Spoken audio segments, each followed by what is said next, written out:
to those joining me live, to those that'll be joining me and the rest of the panel here on Archive. This is DStyleBoxing. Make sure you follow me on social media. DStyleBoxing is the name.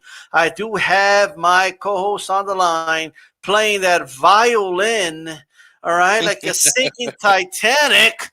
Gee, That's Funky, right. how's it going? Make sure you catch Uncensored every Wednesday on his channel. Okay, 9 p.m. Eastern time. We also have Dave from the 408 Cats of Shoe Shine here on YouTube every Monday after Leave It in the Ring. And speaking of Leave It in the Ring, we have Maestro from Leave It in the Ring. Catch him every Monday. Right now, the show's airing live at Maestro on his channel, on his platform. All right. We hope to be taking calls today. If you're available or anything, let us know in the chat. Shout out to the Leave It in the Ring network, whether you're listening on Apple Podcasts, iHeart, iTunes, Spotify, or Pandora, Stitcher, you name it. All right. Make sure you rate us. Make sure you comment. And please give us those 5 stars, 5 estrellas on Apple Podcasts. So if you have an iPhone or any iPhone device, or any Apple device, I should say, you know what to do. What's going on, gentlemen? How's it going? Very well, D-Style. Thank you. How's everybody else doing? Shout out to G-Funky for sharing that link to the Stevie Ray Vaughan solo. That shit was litty. Oh, yeah, you like that one. Yeah, that's one of my favorite ones, man. But I was feeling those violins at the beginning, bro. I was over there. That's right. Check this out, man. A couple of things to go over here. The WBC has made an order of Garcia Fortuna. We're gonna touch on that. Devin Haney also, it seems like his fight plans keep changing day by day, almost hour to hour. It's kind of bizarre, you know what I mean? And of course, we're gonna do a little something of fun here today. The hardest record to break, is it the oldest world champion or the youngest world champion? Crawford made some very controversial, statements. So controversial, we're going to talk about it back to back on 3 straight shows here. That's what we're going to do. Povetkin, Whyte. Povetkin, 4-1 underdog, even though he won by knockout. Man, we'll give any final thoughts we have about that fight. And, of course, Virgil Ortiz, is he a legit threat in the welterweight division? Let us know your thoughts on that. If you're watching on Archive, leave a comment under the video and make sure you hit the like button. Shout out to Ring Sense 2. Tony Boswell, I do appreciate the Cash App, $ DStyleBoxing. I do appreciate the donation to the channel and their contributions, and we hope everything is good, brother. Take care of your family. Family does come first. And LT, how are you doing, brother? John D, Haplotype, Milcar, T Whyte, Shoe Shine, Puerto Rican Rum, Philly Irish True, JC, Joe Lopez 40 ounce, Man in Water, a lot of HCPs. You tell me, all right? Let me know who's down with HCP in the chat. Let's get this started, guys. Chief Funk, I'm going to go to you first. WBC orders Garcia Fortuna. Is the fight going to happen? Is Lion Ryan going to lie again? Or is he going to fight Fortuna also? If it happens, who wins the fight? Everybody take your pens out. Go ahead. Well, I don't normally do picks unless a fight is official. But I do like the fight, man. Garcia versus Fortuna, good fight. Seems like he's cleaning up somebody else's mess. I'm not going to say no names, but he was a mandatory. Both of these guys are actually a mandatory. So, mandatory versus mandatory, and the champion's fighting somebody else. So, I do like the fight, though, man. I think it's a good fight. Ryan Garcia, this is another step in the right direction if this fight goes down. I would favor him to win this fight, but it's not going to be an easy fight, man. Fortuna's a dog in there, man. And I said this before, even leading up to when it was seemed like he was going to fight Devin Haney. You know, he'll take whatever he can get, man. If he's going to hit you, you know, he's going to hit you on the thighs, you know, in the back, on the arms, wherever. He's going to hit you, and he's going to hit you hard, man. So he's going to be a tough out for anybody, but I like the fight, man. But I would favor Garcia to win that fight, but, man, that's good. Maestro talk to us. I mean, Your boy Fortuna. I know he's your boy. You know what I mean? You're a big Fortuna guy. You know, where's your Fortuna shirt, by the way?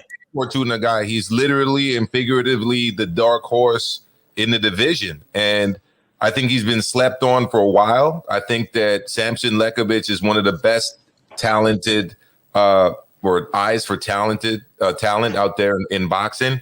If he signs on to somebody, if he co-signs that person, 95% of the time that dude is legit. And Fortuna is that dude. He is legit. He's really shown that he's got great movement. He's got good pop. All right. He's tricky with his stance. I think he's a tough out for anyone. And I think he's a really tough out for Ryan Garcia. I think he gives him more looks than Luke Campbell did, with all respect to Luke Campbell. Does this fight happen? I don't think it happens. I think it's too high risk, too low reward. I think that Ryan Garcia has already shown that he's not that interested in what the WBC says, because if he was that interested, that fight with Devin Haney would have been signed and ready to go. Or maybe it wouldn't. I don't know. We'll get into that topic later in terms of Devin Haney being kind of wishy-washy and kind of doing the whole boy cries wolf thing. So I think it's a great fight. I don't really see it happening, unfortunately. I think Ryan Garcia is going to go after a light touch or an old, past his prime fighter. Whoa, all right. Hey, actually, where's your merch? Where's the Fortuna merch at? You know what I mean? That's what I want to know. I'm working on some merch. I'll probably do 100% boxing tee or hoodie, and I'll bring out the Black Horse merch at some point too. Okay. I've always been a black sheep, a black horse, so I'm all for that. I don't know, man. I'm questioning this Fortuna fandom. You know what I mean? I'm questioning it. Right? I don't see a Fortuna hat. I don't see a Fortuna tee. Like nothing. I don't even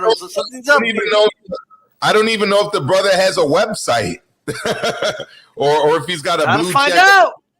But I'll push you. You don't know if he has a website. Can I show the angle with all your equipment and all that? Okay, let me do that. Hold on. This is the dude that doesn't know if Fortuna has a website, ladies and gentlemen. Okay? Yeah. He doesn't know, like he can't figure it out with all that equipment. Look at that equipment, bro. You can't figure this shit out. I'll do my best. I'll look it up. All right. Hey, Dave from the 408, representing the Shoe Shine from the Leave It in Ring Network. Talk to us. Fortuna, Ryan, who's going to happen and who wins? What's up, fellas? Yeah, I saw a little bit of glimpse of Milcar's studio yesterday. I have to admit, I had a little bit of envy. I did not know it was so nice back there or in front of you. But yeah, Javier Fortuna, that fight, I saw it today on the internet, and I was quite excited that the WBC ordered it because it's a really competitive 50-50 fight. But I do like G Funky and Maestro, I have doubts that it's going to transpire. I think they're going to find a way to squeal out of this one. Too low, too high of a risk and too low of a reward. And I think he's going to try to figure out how to fight Linares, who's clearly, to me, Linares is aging and has a much higher name, right? He's got a more of a household name. So I think they're going to go that route and try to figure out how to squeal their way out of this WBC mandatory because there's little consequence, right? I mean, little consequence. I do wish he'd fight him, though, because Teofimo Lopez, the trajectory Teofimo Lopez had to get to his undisputed, he fought every guy was the next step up. And after what he did against Luke Campbell, I'd like to see him fight somebody like Javier Fortuna. That's exactly what I want to see in Ryan Garcia. There you go. Let me tell you something. I mean, wasn't Devin Haney supposed to fight Fortuna? Wasn't Devin Haney supposed to fight either Ryan or Fortuna? Well, what is this exactly? Right? Like, well, I'm trying to figure this out, guys. Help me out. Chat, help me out. All right? Because every time I hear Bill Haney talk and his son, I feel like yelling, can I get a witness? All right? We need a witness every time these guys talk. I'm just telling you this right now. Okay, no problem. Fortuna versus Ryan. Okay, cool. Cool. All right? No problem. I'm going to tell you guys right now. I actually don't see a problem with this fight being made. All right? I don't see an issue with the fight getting done. And I'm actually pretty optimistic. Yes. I'm pretty optimistic about this fight happening. I think it's a very makeable fight. And I want to say this ahead of time. Maestro, Amilcar, Yep. I'm sorry for your loss. Well, Because Ryan's going to knock your boy out. we'll see. That he has to take the fight first. He will. I think he will. I mean, Fortuna can't live on, well, nobody wants to fight me forever, right? Just saying. Look, I do believe that we're going to see a winner, a fight with those two guys for sure. All right. With that said, guys, we are going to, just for the sake of it, have the lines open. The number to call is 917-426-8061. You see the scroll in the bottom, right? Maestro's looking at Fortuna highlights. Bro, highlight. Look at I know this what dude. he's doing. I know what he's doing. I told you I'm a fan. Look at it. Oh, Look at man. that. Oh, look at that southpaw stance. There ain't nothing to play with. I like it. I like Fortuna too, man. I think he's Hey, a guy Fortuna's who's a good- underappreciated. He's a good guy, but there's levels to this, and I just think Ryan's a step, a notch ahead of him. That's all. Yeah, that's all. Nothing personal. Hey, Maestro, any final words before I move on about your brother getting knocked out? It doesn't make Fortuna a bad fighter because Ryan's not knocking him out. It doesn't. And look, he proved himself against Campbell. The dude can crack. The dude's got exceptional hand speed. The left hook is vicious. I think that left hook knocks out anybody if it lands clean in the 135 division, and that includes Teofimo Lopez if he could land it. I mean, that is a deadly punch.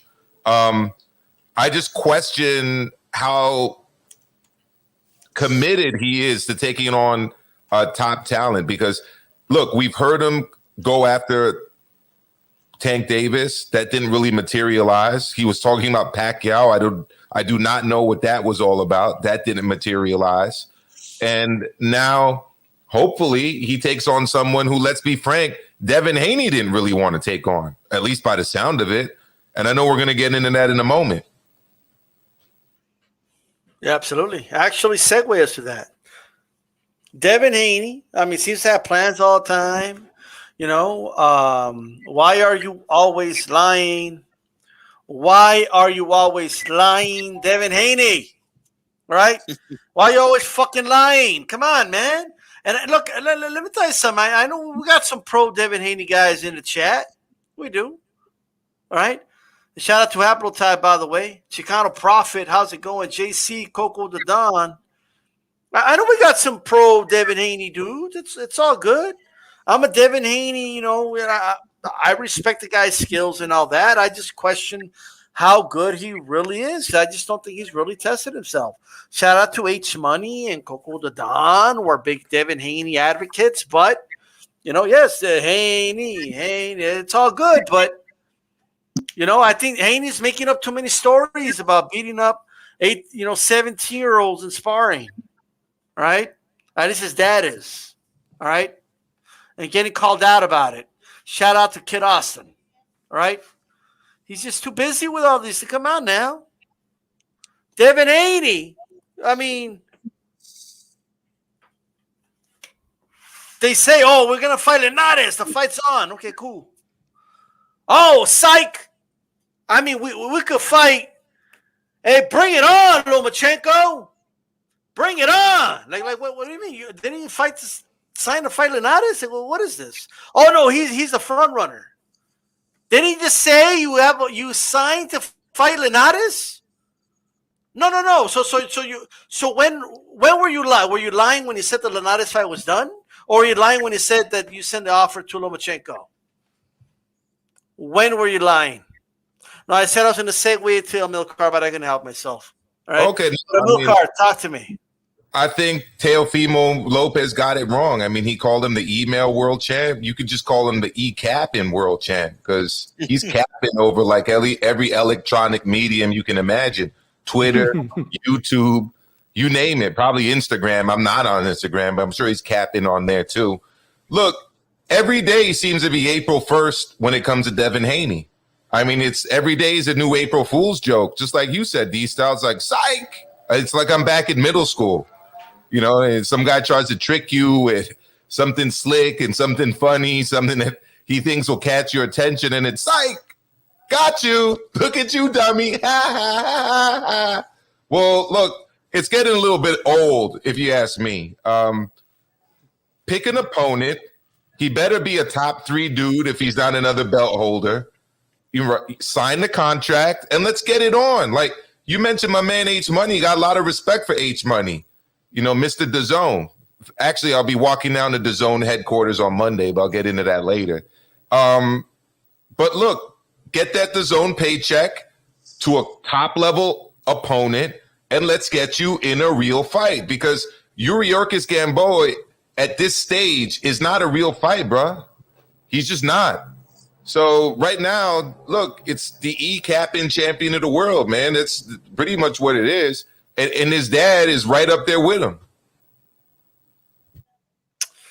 Yeah. Oh, man. 408. You know what? My problem with Devin Haney, and it's sad because he's an Oakland native, actually.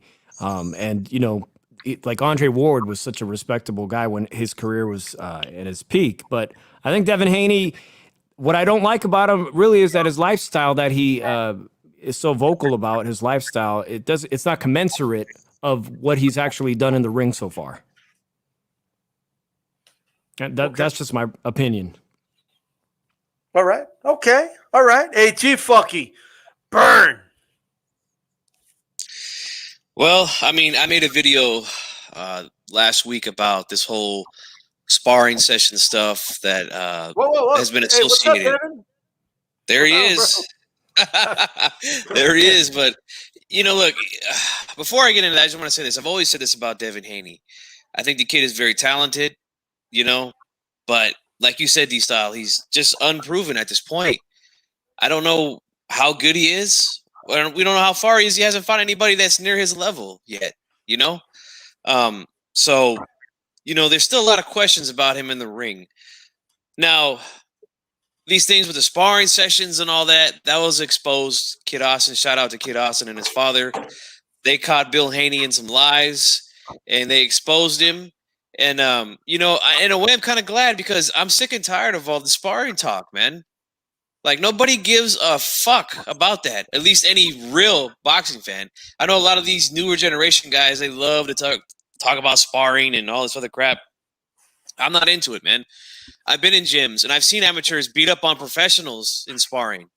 And then when that amateur gets under those bright lights, guess what? It doesn't show up. It doesn't translate over. Now, I'm not going to say that's what's going to happen to Devin Haney, but from my experience with the sparring and all that stuff, it just does. It's just not a big deal, you know. And look at the way that they talk about Teofimo Lopez and his sparring. Right? There's a video that's even on this channel right here where you can see where he got knocked down in sparring. Everybody made a big deal about it. But the thing is this, man, with Teofimo, he looks damn good in the ring. We all know that for a fact against real competition, pound for pound competition. So a lot of questions that need to be answered when it comes to Devin Haney. And, you know, I'm just tired of the sparring stuff, man. I'm glad that it got all sorted out. this guy seems to be more interested in fighting guys on Twitter and on social media than fighting them for reals. You know, I mean, I remember right after his win over Gamboa, him and Tank Davis went at it. And back and forth, and nothing happened. Yet, you know, if Teofimo says something about one guy, you know, it's like, oh, you're a fucking pussy if you don't fight this guy, you know. But these guys can just rah, rah, rah, rah, rah to each other, and another guy rah, rah, rah, rah the whole time, and nobody demands that fight. You know, those guys don't get to fight anybody, but, you know, I mean, but that's a different story. But anyway, I want to see Haney tested. The Linares fight is a good step in the right direction, although he was last on my list of the guys that I want to see him fight. But at least he's in the top 10. So at least we get to see Haney get somebody in the top 10. And I'm with it, but I would rather have seen somebody else. That's just my take on it. Look, man, for those that are not familiar with the first of all, with Kid Austin, if you follow HCP, you should be familiar with him, as we did do an interview with him here on YouTube, one of his first. You know, bright kid, good future. I can vouch. Look, let me tell you something, man. That kid's going to be something. I promise. Real good kid. He's going to be, but he's going to be really, really good. This kid's the goods. But this kid's so good. Floyd Mayweather called him before his debut, right after he got his hands wrapped. Okay, they know he's the truth. Okay, but anyway, when we asked him about sparring, the kid, all he did was praise everybody that he sparred. That's all. He did not talk trash about one person. Not one. I even asked him, hey, do you spar bigger guys or you stay around your weight? He said, not closer to fight time, but I have sparred bigger guys. And he said, there's somebody like in the higher weight classes that I kind of, you know, got the best of, but I'm not going to say any names. And he didn't say any names. Okay. 323, stay on the line. We see you. But let me just finish this point. Bill Haney's dad on Punch Drunk's channel, for almost no reason at all, comes in and starts bragging about how his son beat up Kid Austin and how they made him quit in one round. Stopped him, is what he said. He stopped him, right? Oh, that's what we do to guys. Now, let's play let's say it's true card, right? Or let's say it's true. Okay, a 17-year-old kid, good job. Okay? Oh, that's a lot to brag about, Bill. That's a lot to brag about. But then it's even worse because you were caught lying. It's not even true. The guy you said was a witness, speaking of witness, that's why I said we need a witness, right? Said, no, that didn't happen. What are you talking about? It was actually good work between the two kids, right? So that to me says everything about the Haneys at this point, especially his dad. His dad is writing checks that his son can't cash. All right? Let's get the caller on the line, the milk car. Code 323, you're on live on the Leave It in the Ring Roundtable. 323 is haplotype, motherfuckers. Hey, What's going on, brother? Area code 323. If you guys want colors, Not sure what's going on there. We could hear. I could hear him. 323. He's live on milk car. I could hear him. we can hear him in Milk Car. Oh, Can you guys hold hear on, me or 323. no? Give me 1 minute and I'll get you right in. Just give me 1 minute. I have to fix something here. Sorry, go ahead, D-Style. I'll get him on in 30 seconds. All right. Okay. No problem. Hey, by the way, guys, make sure you hit the like button. Share this video on all your social media platforms. Remember to always check out HCP on Tuesdays, usually 9 p.m. Eastern time. The last 2 weeks, the shows have not been on time because of some personal issues I got going on, work, etc. And it's a timing issue. You know what I mean? That's it. So just letting you guys know right now. Shout out to Rap Star in the chat, Puerto Rican Rum, and all that good stuff. Coco the Don, sometimes a particular fighter working on a specific skill against a sparring partner. That's why I can't take what happened in sparring too serious. That's a fair statement, and I agree 100%. Hit my like button, guys. Hit that like button. There's 4 of you just lurking. Press the like. All right? Are you the one lurking in the shadow, 4-8? Is that you? Are you the one that doesn't want to press the like button? I see the like now. It was 408. Are we ready, Milcar? Yeah, we should have him online. Area code 323. You there? I cannot. Apple tap. You there, brother? Cannot hear him. Let me try to get him I back. cannot hear him now. I was hearing him just fine right now. Yeah. Yeah, we were hearing him just fine. Okay. But I don't know what happened. Is he on the line now or no?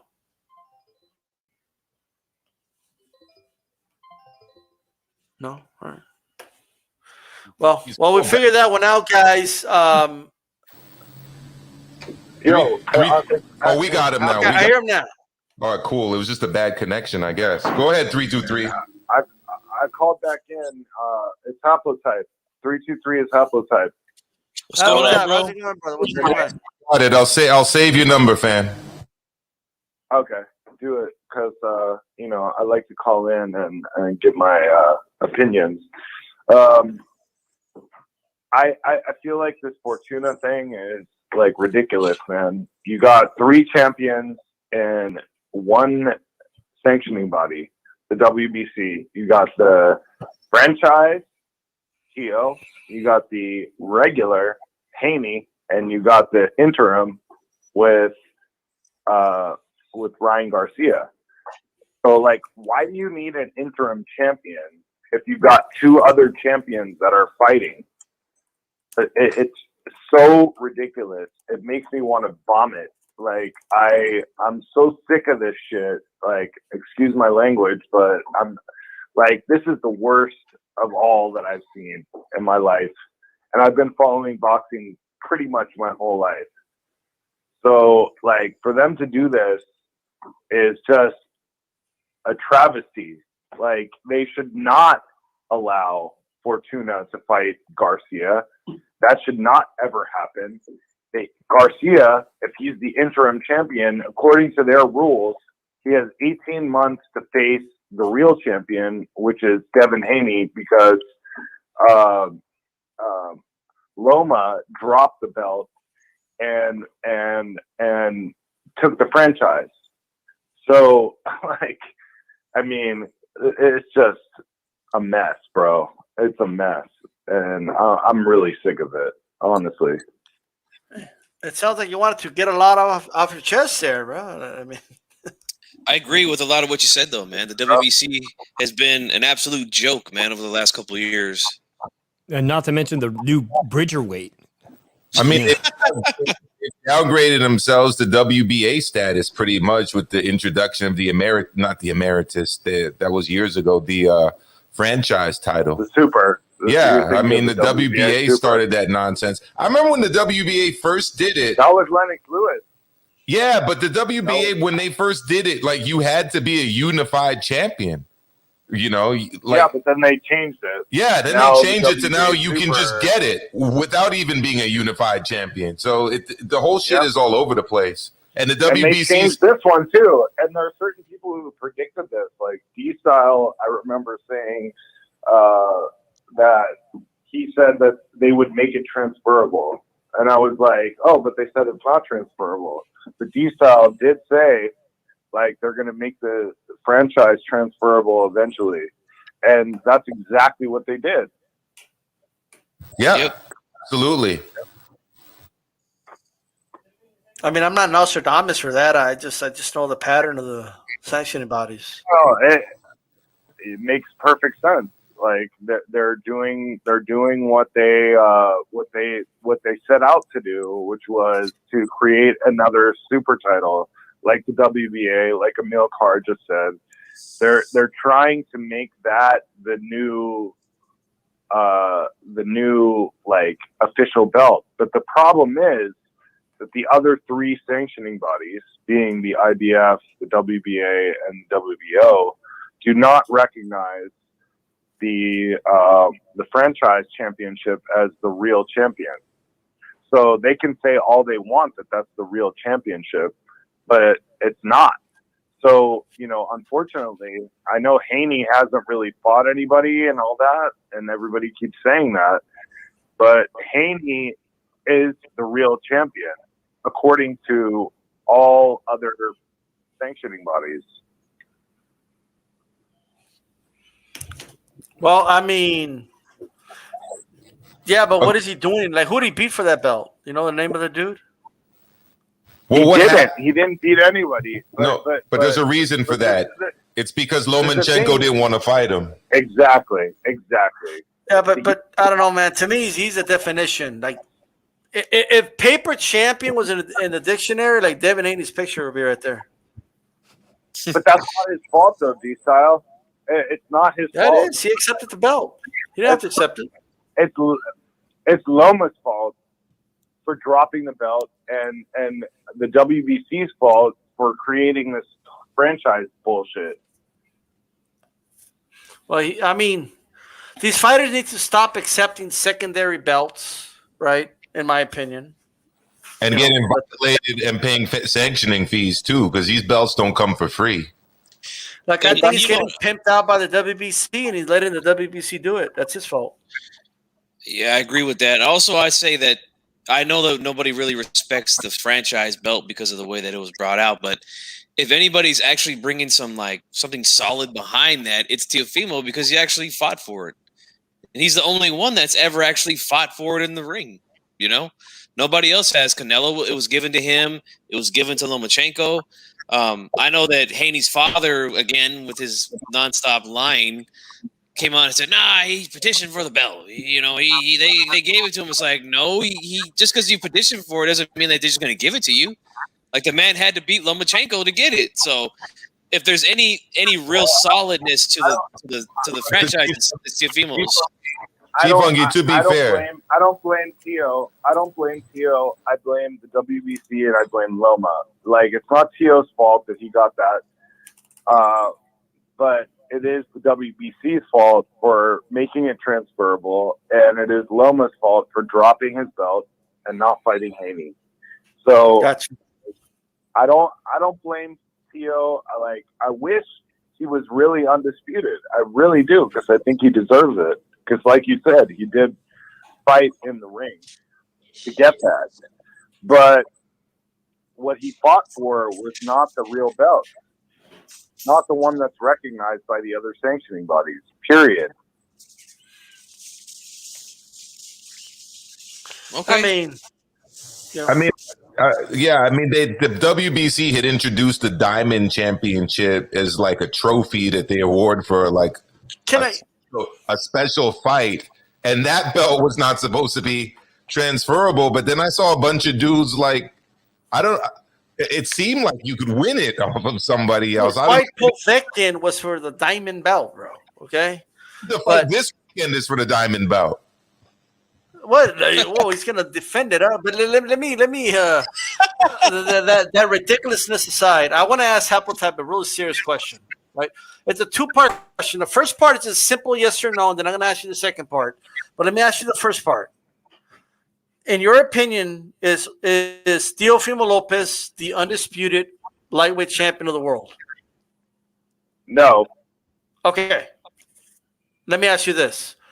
If Devin Haney and Teofimo Lopez agree to fight, let's say that's the next fight down the line in the summer, and they fight, right?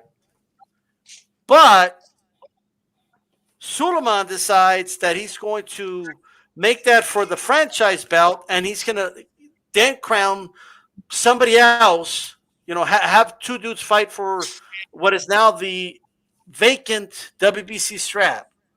Is the winner of Haney Lopez undisputed? Yeah. The winner of Haney versus Lopez is undisputed. You made that a very complicated question. No, it's not. It's not a complicated question. What happened is for Devin Haney to fight Teofimo Lopez, and then let's stop right there for a second. You cannot be undisputed. Hold on, hold on. You said I made it it was not a complicated question. If it was complicated, nobody would understand it. Okay, but let me say this: You said that yes, if Devin Haney fights Teofimo Lopez, that fight will be undisputed, is what you said, okay? However, the scenario I gave you, you accused me of trying to make it complicated. I gave you the same scenario that happened with Loma Lopez. It's the same thing, okay? If Haney decides that he's going to fight Lopez, the only way it happens is if they fight for the franchise belt. That's the only way. They cannot mix the two belts. They will then vacate. That belt will become vacant, or they will elevate Ryan Garcia to be the WBC champion. There is a difference, though, D-Style. There's not. Haney wouldn't drop the belt in that scenario that you gave. Does Haney drop the belt? They cannot. He cannot fight unless they take the belt and they elevate Ryan Garcia, bro. That's the way they did it. And Teo can't fight for Haney's belt either. He's the franchise. Can't fight for that belt. You need to understand that. That's why people need to get their facts straight. You're making it more complicated with these. No, I'm not making it complicated. The WBC made it complicated. I'm explaining it to you. No, but you're saying, like, if Haney doesn't drop the belt, he's not doing what Loma did. Then they don't fight. The fight's not going to happen. Suleiman's made that impossible. Bro. What do you mean? If they make the fight, if they make a poster, Haney versus Teofimo, he will not be the WBC champion anymore. They will elevate Ryan Garcia, brother. Listen, I would consider whoever won that fight to be undisputed. Why that one, and why not Loma versus Teo when it's the same thing? Because Loma dropped the belt. That's recognized by the other three sanctioning bodies. Okay, however, by that same logic, if they elevate Ryan, Ryan will be recognized by the other sanctioning bodies, not the winner of Devin Teo. They can't elevate Ryan because there's a champion and a franchise They can champion. do whatever the fuck they want. They did it with Haney. What do you mean? They can easily do that. All they gotta do is have a meeting in Hawaii, bro. Remember?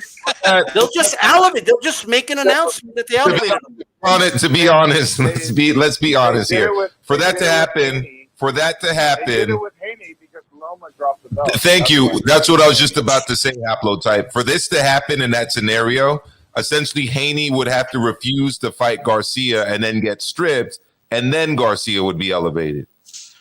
It's the same thing that Haney did, though. I mean, It's the same thing. Okay, Ryan will be recognized by the other sanctioning bodies. Therefore, no one disputed them. I mean, if you go by that logic. But Haplo, we do need to move on with the show. Give us some final thoughts, brother. No, thanks for having me on. I just wanted to say my piece, and I appreciate it. Salute to all you guys, everybody in the chat, and I'm out. Thank you, bro. right on, Haplo. Thanks, brother. Absolutely. Hey, guys, make sure you hit the like button.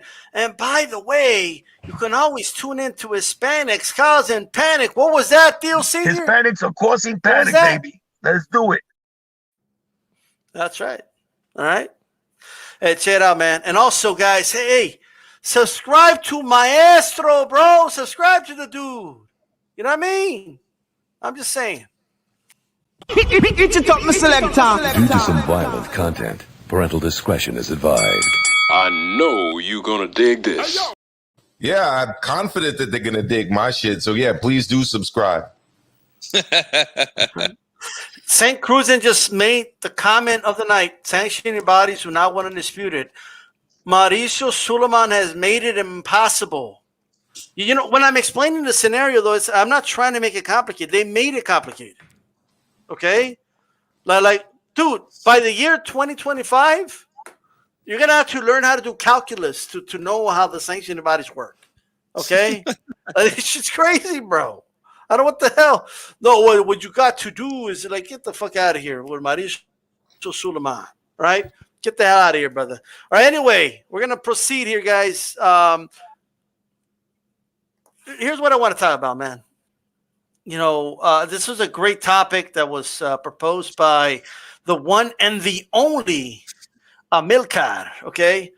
And I want to know what the chat thinks. Okay, let us know what you think, all right?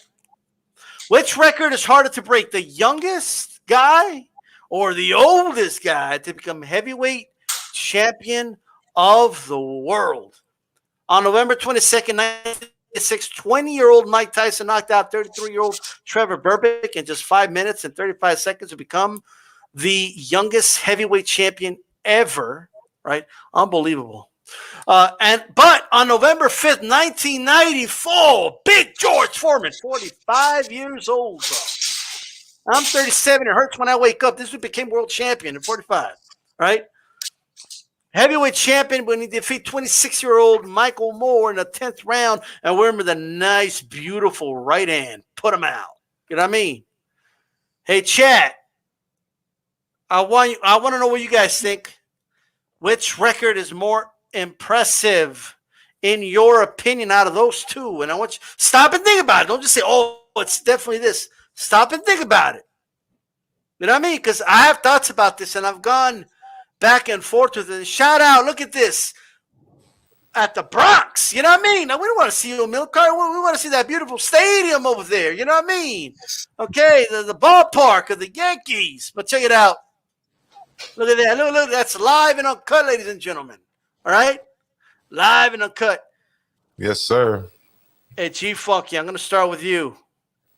Which record is more impressive? You could only pick one. I don't want to hear, oh, both of them are impressive. And we know they're both impressive. Which one is more impressive in your opinion? I got to go with Foreman.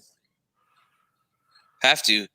That was one of the most. Did Foreman pay you, or what? Like, is that what you have to? Did he write a check for you? Or what? No. But hey, I want that check too. yeah, and I could get a free Foreman grill too. You know what I'm saying? I could always use one of those. But no, I remember watching that fight live with some family, and you know, my older relatives. You know, they remember George when he was fighting back in the 70s. So, you know, they were always excited to see him back in the ring, especially back then. And he had a chance to fight for the heavyweight championship of the world against Michael Moore, who was a really good fighter, by the way. Shout out to Teddy Atlas, his trainer. I know Beeb's not here, but anyway, I remember them explaining to me, you know, how he fought Muhammad Ali and all these guys. Like, I think I was only like 10 years old when that fight happened. So, you know, I wasn't too big on knowing all that stuff at that age, but hearing them talk about it and then seeing it happen was one of the most shocking things I've ever seen in boxing. And, you know, he was definitely losing that fight, but he landed if you go back and watch that in that round that he stopped him, he landed that same combination right before he landed the knockout combination. It was the same thing. 1-2. 1-2. The last one hit him right on the temple and sat him down, and he couldn't get up, man. And that was, like I said, one of the most shocking things I've seen in boxing, to see a guy that old, especially at the heavyweight division, man. You know, I know I see Drew in the chat with B-Hop and 51 years old. I mean, the heavyweight still, man. It's like, I mean, that's one of those divisions that, you know, you don't just become champion, man, unless you're just, you know, I mean, nowadays you can, but back then it was something different, you know. And to me, that's the more impressive, in my opinion. Man, what? Big George definitely wrote a nice check for G-Funky, right? Like, with sharp tools. Make sure you say this and all this. I'm with more on this one, bro. That was a lucky punch, bro. You know what I mean? What's up? No such thing as luck, baby. No such thing as luck. That wasn't luck. It was just fortunate. You know what I mean? Milcar, talk to us. Yeah, so look, to give some historical background here, right? On November 22nd, 1986, 20-year-old Mike Tyson knocked out 33-year-old Trevor Berbick in just 5 minutes and 35 seconds to become the youngest heavyweight champion ever. Also in November, but in 1994, George Foreman, age 45, became the oldest heavyweight champion when he defeated 26-year-old Michael Moore in the 10th round. So this might surprise you, D-Style, but I'm going to side with G-Funky on this one, and I'm going to say that the George Foreman win was more impressive, not just because of the age, but because he had been out of the ring for so long. Look, this is a guy who fought Frazier and Ali in the 70s, okay? Literally wasted away his prime. Well, I won't say wasted away for all the religious people, but he was out of the ring, okay? And then came back and knocked the heavyweight champion, by the way, the first ever southpaw heavyweight champion of all time, literally out, period, for the heavyweight championship. That is an impressive feat. However, I think moving forward, given the advancements in sports science and nutrition and training and everything else, 45, we can see a heavyweight champion at 45. I think it's going to be very improbable that we see another 20-year-old heavyweight champion, definitely one from the United States where fewer athletes are going into boxing, especially guys that would be heavyweights. They're going into football. They're going into basketball. They're even in sports like wrestling in high school and stuff. It's going to be very, very hard for a 20-year-old in the United States, especially, to be heavyweight champion of the world. Maybe from Cuba or another place, I don't know, but not from the United States. Okay. We got some people disputing the record that Trevor Burbank was never the champion. Never check it out. Yoruba Compass, a real one, yeah, for sure. 408. Yeah. Which record's more impressive to you? What's more impressive? I think it's going to be more likely that we will not see somebody beat Mike Tyson or be a younger heavyweight champion at the age of 19. I think that record is going to stand because, the show like HCP, you guys have had some fantastic prospects this year, and us boxing fans, we're just waiting for them to develop. Like, we're actually giving them time to fill into their bodies and get their man strength. So the fact that Mike Tyson possessed that power at such a young age, that was really impressive. But like Maestro was pointing out, these advancements in science and technology, I think it's very likely that a heavyweight can have an extended career if he has a period of where he may be inactive, or maybe he's just having 2 fights a year. It's very possible we could see a 46-year-old champion. B-Hop was older than that and still won a championship. So I think Mike Tyson's record, or somebody pointed out that he's not the youngest heavyweight in the chat to win a title, but I think it's very unlikely we'll see someone at 19 years old become a heavyweight champion. Absolutely. We've got area code 313 on the line. Area code 313, you're live on the Leave It in the Ring Roundtable. What's up, fellas? This is Rollo Jenkins. What's up, Mr. Jenkins? Hey, what's going on? What's going on, brother? How's it going? Old school. Oh, what's up? I know, man. I know. Hey, look, man, you know what's so crazy, though? What's so funny is when I first came on YouTube, we used to talk about the fights, leading into and post fights. Now it seems like all we get to talk about is why these fights ain't happening. Who's the reason for the fight not happening? What's the dumb shit that the alphabet soups are doing? You know what I'm saying? I just miss talking about the actual fights, dog. I just miss it, man. I would love to actually talk about the undisputed championship fights, or the two guys who are fighting for the chance to fight the undisputed champ, or just an undisputed champ being recognized in the division, or the fact that we got an undisputed title fight coming up, but for some reason we end up talking about the two guys who ain't fighting each other and ain't talking about fighting each other at all, more than we talk about the two guys who get ready to fight for the undisputed title at 140 pounds. You know what I'm saying? So I just wanted to put that 2 cents on y'all for a minute, man, because I would love to hear y'all. I mean, I'm sure y'all going to talk about it leading up too, but it just seems like we get so much talk about the guys who ain't fighting and why they ain't fighting, or who is the reason why they ain't fighting shit, you know? You're absolutely right, man. And funny enough, of the place that was talking about this of all shows was actually Skip and Shannon. It's like a vice of mine. I find that show very entertaining. I usually watch it every day between classes, obviously. And they mentioned on that show, like Skip is a guy who, believe it or not, covered boxing, was in Zaire to cover the Rumble in the Jungle with Foreman and Ali. And as he tells it, you know, back in the day, these guys all fought each other. Ali, Foreman, Norton, obviously Frazier, you know, and then you go further down in the weight classes to the welterweights. You had obviously the four kings there. Shout out to D-Style and the roulette for the poster. I'm still a little skeptical about who and won that and how they won it, but I digress. It was a little shifty there, D-Style. But anyways, the fact is, in past eras, people seem to fight each other a lot more. And yeah, the discussion was not centered around who's captain and who's not fighting and who's telling lies. But unfortunately, that's the state of the game right now, right? How many years did we have to wait for Pacquiao and Mayweather? You know, how many years are we waiting for Errol Spence and Bud Crawford?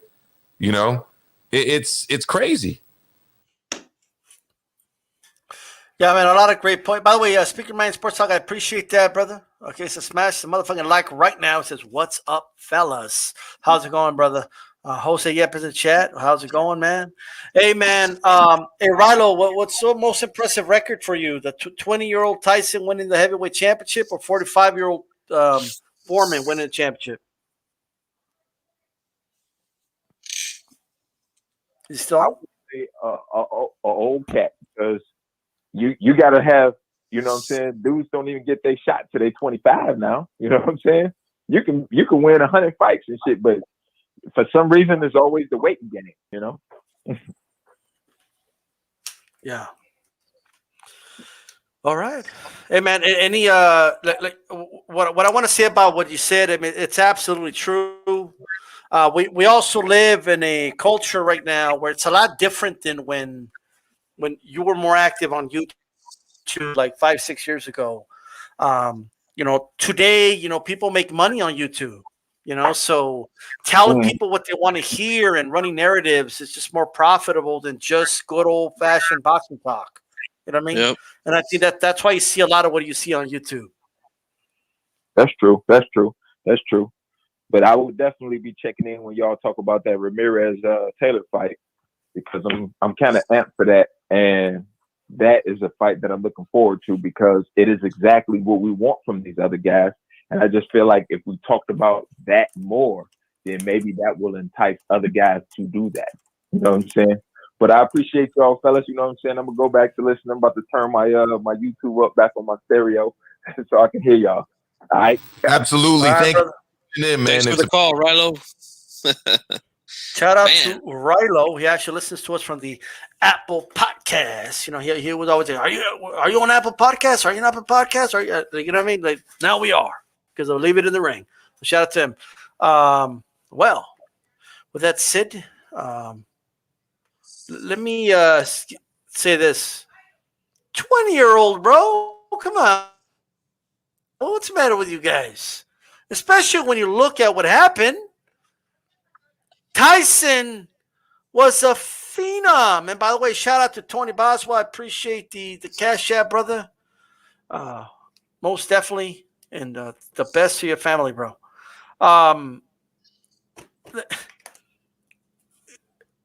Like Foreman was losing fights to Holyfield, and like, you know what I mean? Like he gets this fight that he didn't really like earn, really. Like they gave it to him because it's Big George, you know what I mean? And Tyson was a phenom, bro. Like he was like something that we never seen before. And you said to yourself, well, we're probably never gonna see anybody break that record. You're gonna have to be 19 years old to break that record, bro. That is like retard. What were you doing at 19 years old? What were you doing at 20? Like that good, like where you could become heavyweight champion of the world, right? A puncher in any weight class, right, with experience has a shot to win. And he set him up. Don't get me wrong, but if they fight 5 times, he loses 4 of those times. Like he was getting his ass whooped that old fight. Tyson. It's not, you know, there's an old saying, D-Style. Sometimes, you know, it's not how you start, it's how you finish. and he finished him at 45 years old, man. And the thing is this, I know you mentioned that, they gave him the fight because he was Foreman. I mean, that's kind of true. Foreman was a cash cow at the time. He was a big name, and you got a call? No, I'm just saying he earned that status though through his past record. To me, yeah, he was the cash cow at the time. Everybody wanted to crack at Foreman because he brought money, Well, I mean, I get that, but at the end of the day, I mean, 20 years old, dude. 20 years old, guys, and it was a heavyweight champion of the world, bro. He was younger than Haney. He was younger than Teofimo Lopez is right now. I mean, that is insane, dude. To be a heavyweight champion at age 20, nothing tops that, in my opinion. Not even Foreman. Sorry. As impressive as I do believe that is. it is kind of impressive to put it that way. What about Benitez? 17, bro. I mean, that's even more impressive. That's like retarded impressive. You know what I mean? But We've got the fight on the line. I wanted to hear what the fight doctor had to say about this. get him on. How's it going, bro? What's going on, Fight Doctor? House, Fight Doctor's in the house on Rick James status as always. Listen, and first let me say something. So I'm like a huge Mike Tyson fan. Mike Tyson is the reason why I got into boxing. The reason why I started watching boxing. I was coming up when he was right at the height of his power. So from 86 to 88, I got to witness Mike Tyson in all of his glory. And I recall vividly all of the electricity that he generated during that era. Now, having said that, there is a common misconception that Mike Tyson is the youngest heavyweight champion in history. That is not true. Mike Tyson is the youngest heavyweight titleist in history. There's a difference. Floyd Patterson won the legitimate heavyweight championship at 21 years old. Mike Tyson won the legitimate heavyweight championship of the world at 22. Trevor Berbick was not the heavyweight champion. Michael Spinks, who had just beaten Larry Holmes, was the legitimate heavyweight champion. And twice. Beat Holmes. Berbick did not beat Holmes. He did not beat Spinks. So therefore, Trevor Berbick and the WBC are fraudulent. And Mike Tyson's claim to having been the youngest heavyweight champion is fraudulent. It's not true. Floyd Patterson is the youngest heavyweight champion. I like the energy. I like the energy from Fight Doctor right now. Okay, so even if you take 22, what's more impressive to you, 22 or 45? I still say 45. Honestly, I go back and forth on that because, at the end of the day, I think you have more 22-year-old heavyweights than you have 45-year-old heavyweights. So I would expect there are two. So I think George Foreman and Joe Louis. I think those are two records that are not likely to be beaten anytime soon. Okay. All right. Okay. Got any further thoughts for us, brother, before we proceed? Let me get your thoughts on the Povetkin Whyte fight, Fight Doctor. I know you're a big fan of the heavyweights. Honestly, I think we're going to see a repeat of what we saw back in August. I'm expecting Povetkin to knock Whyte out a second time. That's right. I like the Fight Doctor tonight, man. He's on point tonight, man. Tonight. Right. Yeah, all right, so, brother. Go ahead. So yeah, no, I was going to say I think Povetkin has a big psychological advantage, in so much that look, we saw Povetkin get off the canvas. He got knocked down twice. Yeah, in the fourth, came back, knocked him out cold in the fifth, sparked him out cold in the fifth. Buried alive in Eddie Hearn's backyard.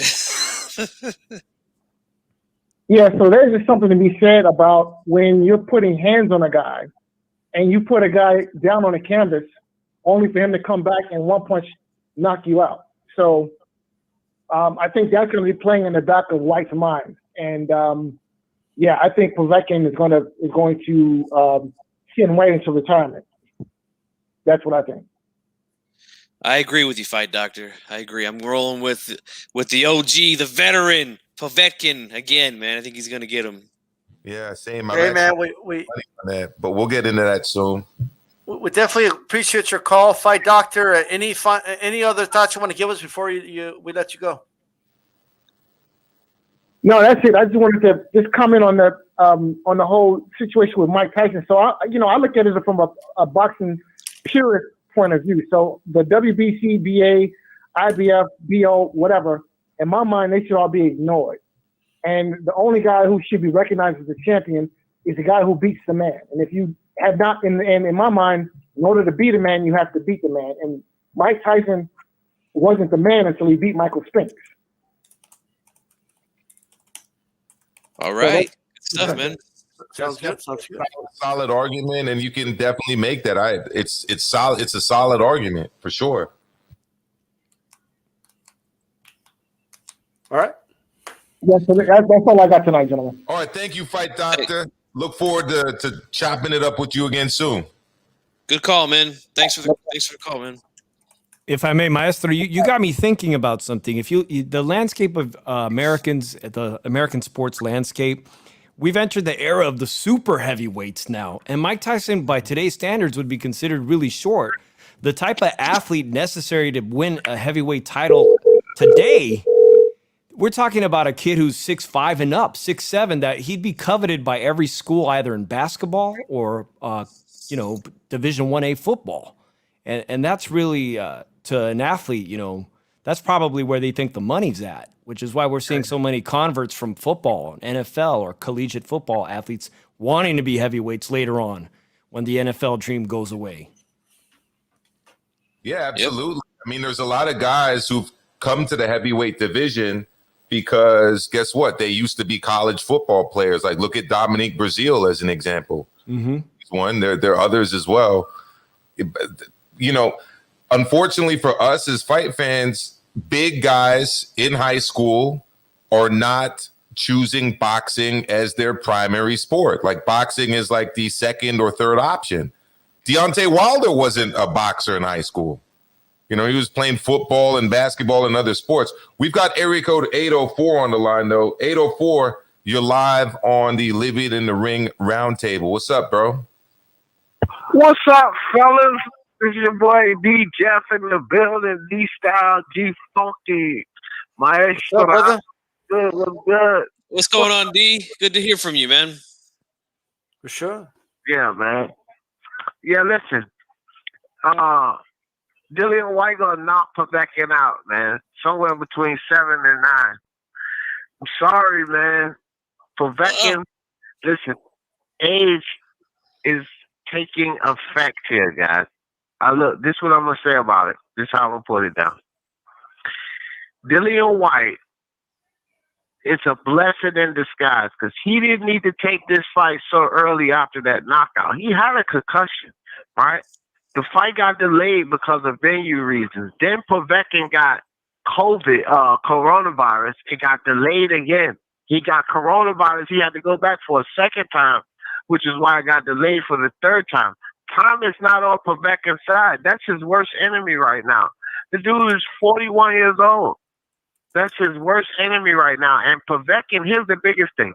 Povetkin had gassing issues going into that fight, the first fight, right? So he has to get it done early. Guess what? Go take a look at Dillian Whyte. Man, this dude's been trimming down. I'm talking about he's been exercising. He's focused. He's going to knock Povetkin out. Bro, he had Povetkin in trouble early. He got greedy. He admitted it himself. He got greedy, got a little sloppy. He's going to knock Povetkin out. But I will say this. Alexander Povetkin could win again. He could win again, man. Yeah, I think he has a tremendous shot at winning.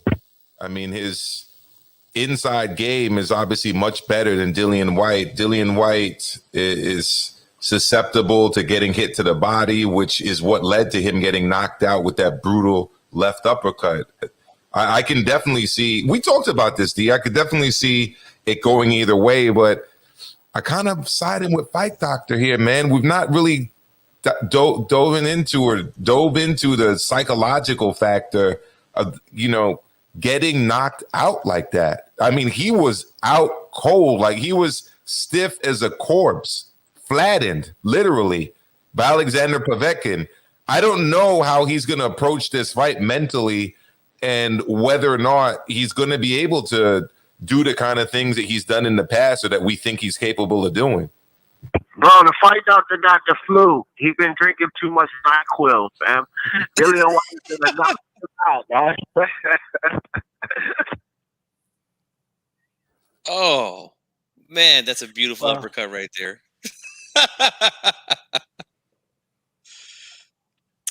Well, there you go. I'm going to take that down, though. I don't want to get off. That's I got you. Like crazy. Hey, but D, what's the most impressive record for you, bro? Youngest or oldest heavyweight champ? Oh, yeah. That's what I want. That's what I came to chime in on anyway. I just started yakking on about that. I got to go with Foreman on this one, man, because, listen, these younger guys, they have the better opportunity because they're young, they spry, they got gas, all of this stuff. An older guy, man, I think he has less of a chance. Yeah, he got that experience, but his timing is off a little bit, the speed, he done lost a step in the footwork. It's more impressive to me that an older guy comes in there and does it. You get these, look, Teofimo just did it. You know what I mean?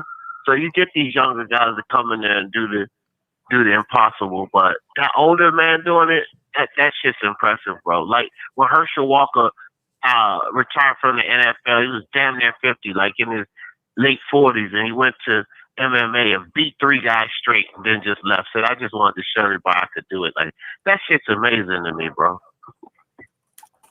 Herschel Walker, one of the best athletes of all time, man, for sure. Yeah, definitely. Bo Jackson and being another one, like just naturally super athletic dudes. Yeah, for sure.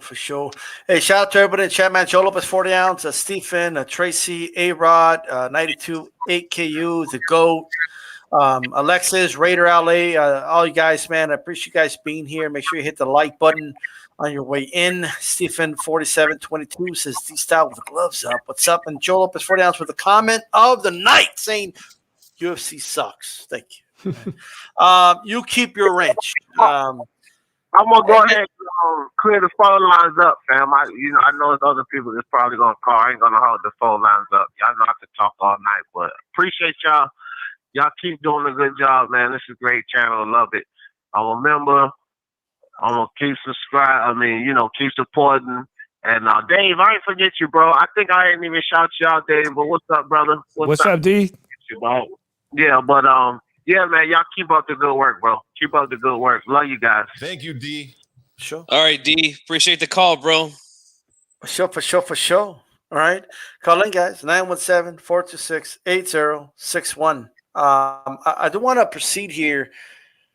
Povetkin Whyte, it's just we've all kind of already talked about this fight, but I just want to for anyone who hasn't heard our take, just, let's go ahead and give them our official prediction. Chat, let me know who you have. Do you have Povetkin or do you have Whyte winning, and how? Give us the method, and we will go from there. We got to start some type of little prediction thing going on the roundtable, I think. But we'll start that April or something. But let's start with you, Milcar. Who's winning, and how, and why? Well, here's what I'm going to do, because I got to emphasize this. I did it a few times before. I'm going to do it again. You know what I got to do here? I actually got to switch the camera view so that we can really emphasize what I'm about to say right now, okay? Have a look at my desk. Have a look at my hands, all right? I want you guys to really pay attention to this. Alexander Povetkin is going to knock Dillian Whyte. Don't drop the equipment now. Hey, by the way, I believe we got a caller on the line. Yeah, area code 267. You are live on the Leave It in the Ring Roundtable. Go ahead. Y'all hear me? Yeah, Yes. bro. Loud and Yep. clear. What's up? What up, Drew? Is this Drew?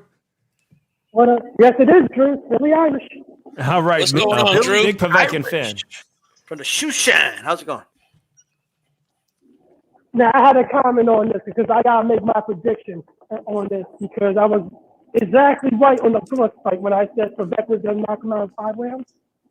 But I'm going with Alexander Sasha Povetkin again, but in round 8 this time. It ends in 8 rounds. And, like, I have to disagree with the other caller when he talked about Povetkin can gas out. That was D. Dillian Whyte also gasses out too.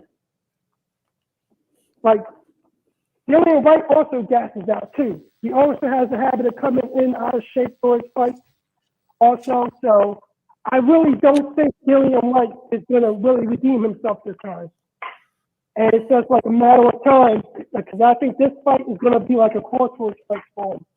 So now, the only thing I want to know, if Povetkin beats Whyte, does that make him the WBC mandatory? It's a good question. Tremendous question, actually. We never know what the WBC is going to do with their rules, but It's for the interim title. Isn't that a mandatory spot if you got the interim title? I always thought Yeah, it but the was. problem is they got Deontay Wilder being claimed to be mandatory next. And that'll probably be an eliminator between Wilder and the winner of this fight.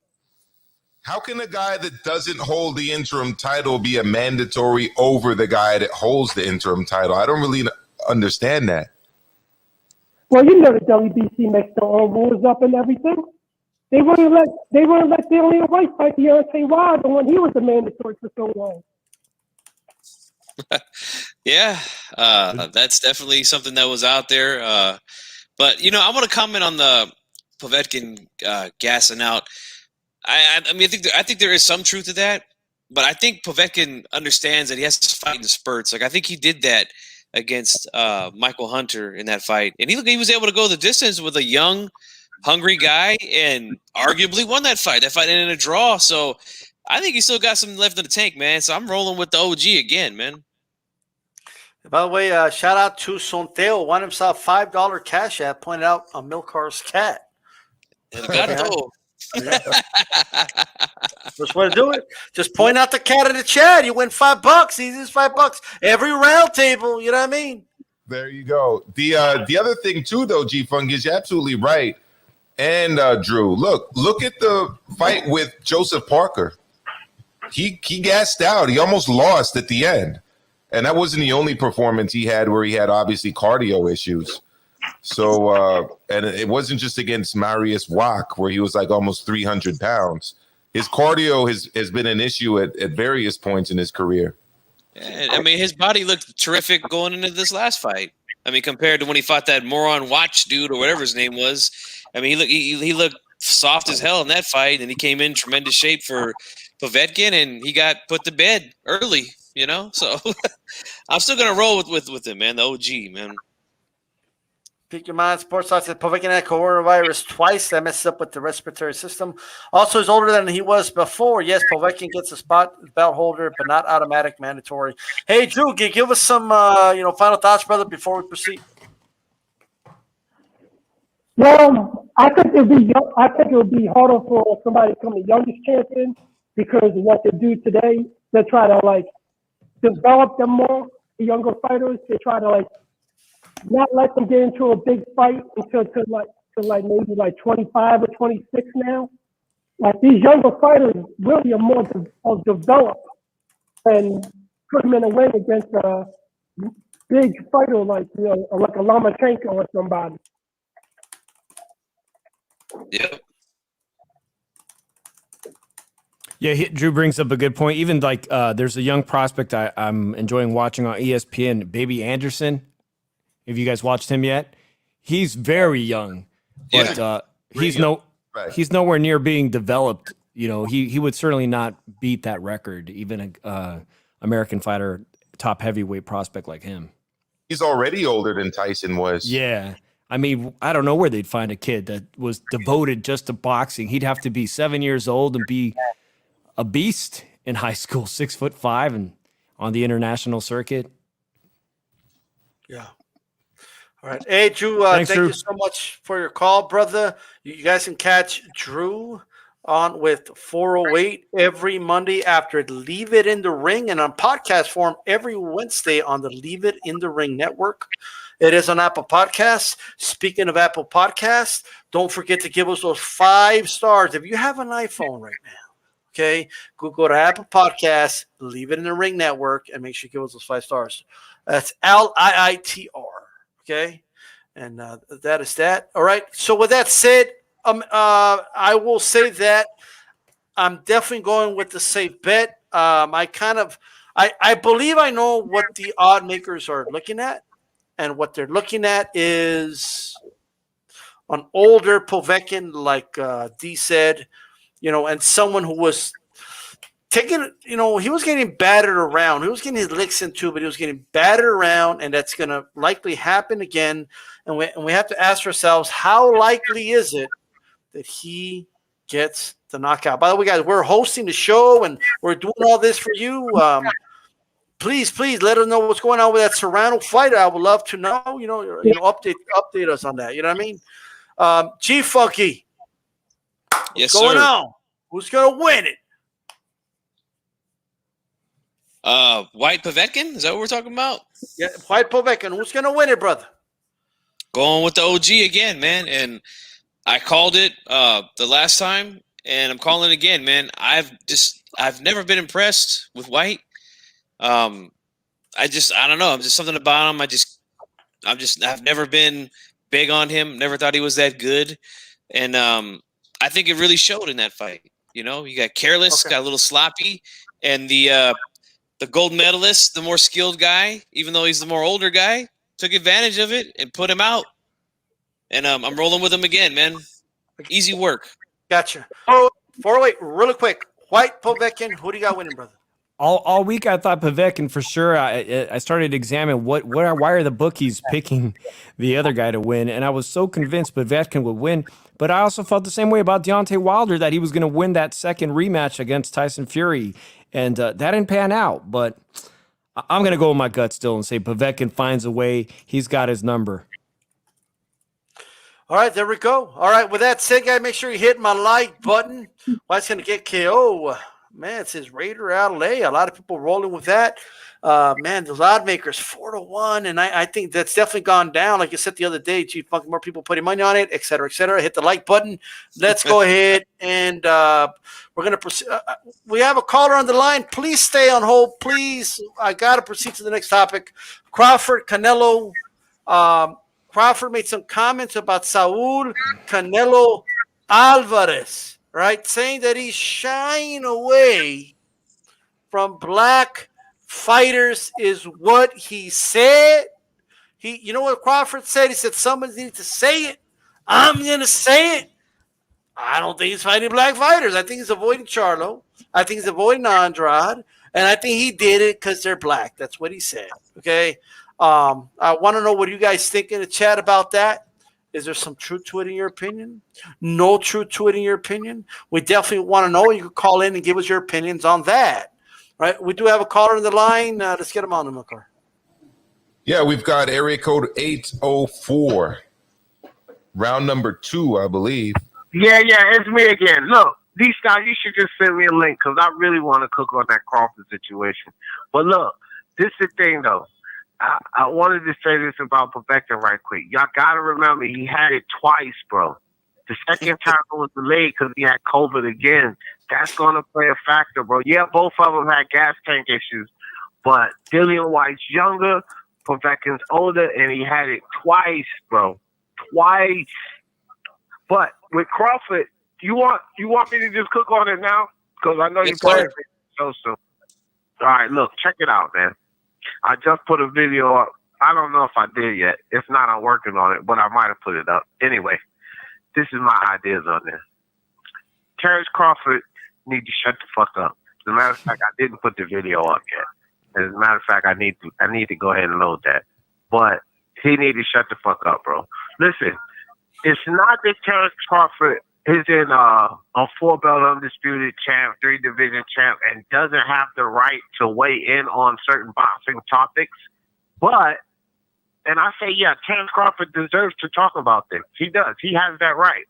But you need to pick and choose which conversations you want to have, buddy, because you're not the guy to talk about who somebody else is fighting, right? Your resume is justified by Victor Postol and Yuriorkis Gamboa. Those are your 2 best wins, sir, in 37 fights. I don't think that you're the guy to talk about who somebody else is fighting. So what you need to do, if there's no Spence, no Porter really, no Thurman, no Pacquiao, and then you're talking about you can exploit Virgil, well, go exploit him, because you don't have anything in front of you. You're talking about Canelo and who he's fought. You ain't really fought nobody in your goddamn career. Hey, Crawford, shut the fuck up and fight somebody. That's my ideas on it. All right, I'm going to free the phone lines up again. Peace out, guys. All right, D. Thank you for Right on, that. D. Pick Right your on, mind, bro. sports talk. Hey, man, Crawford says he's shying away. You know what I mean?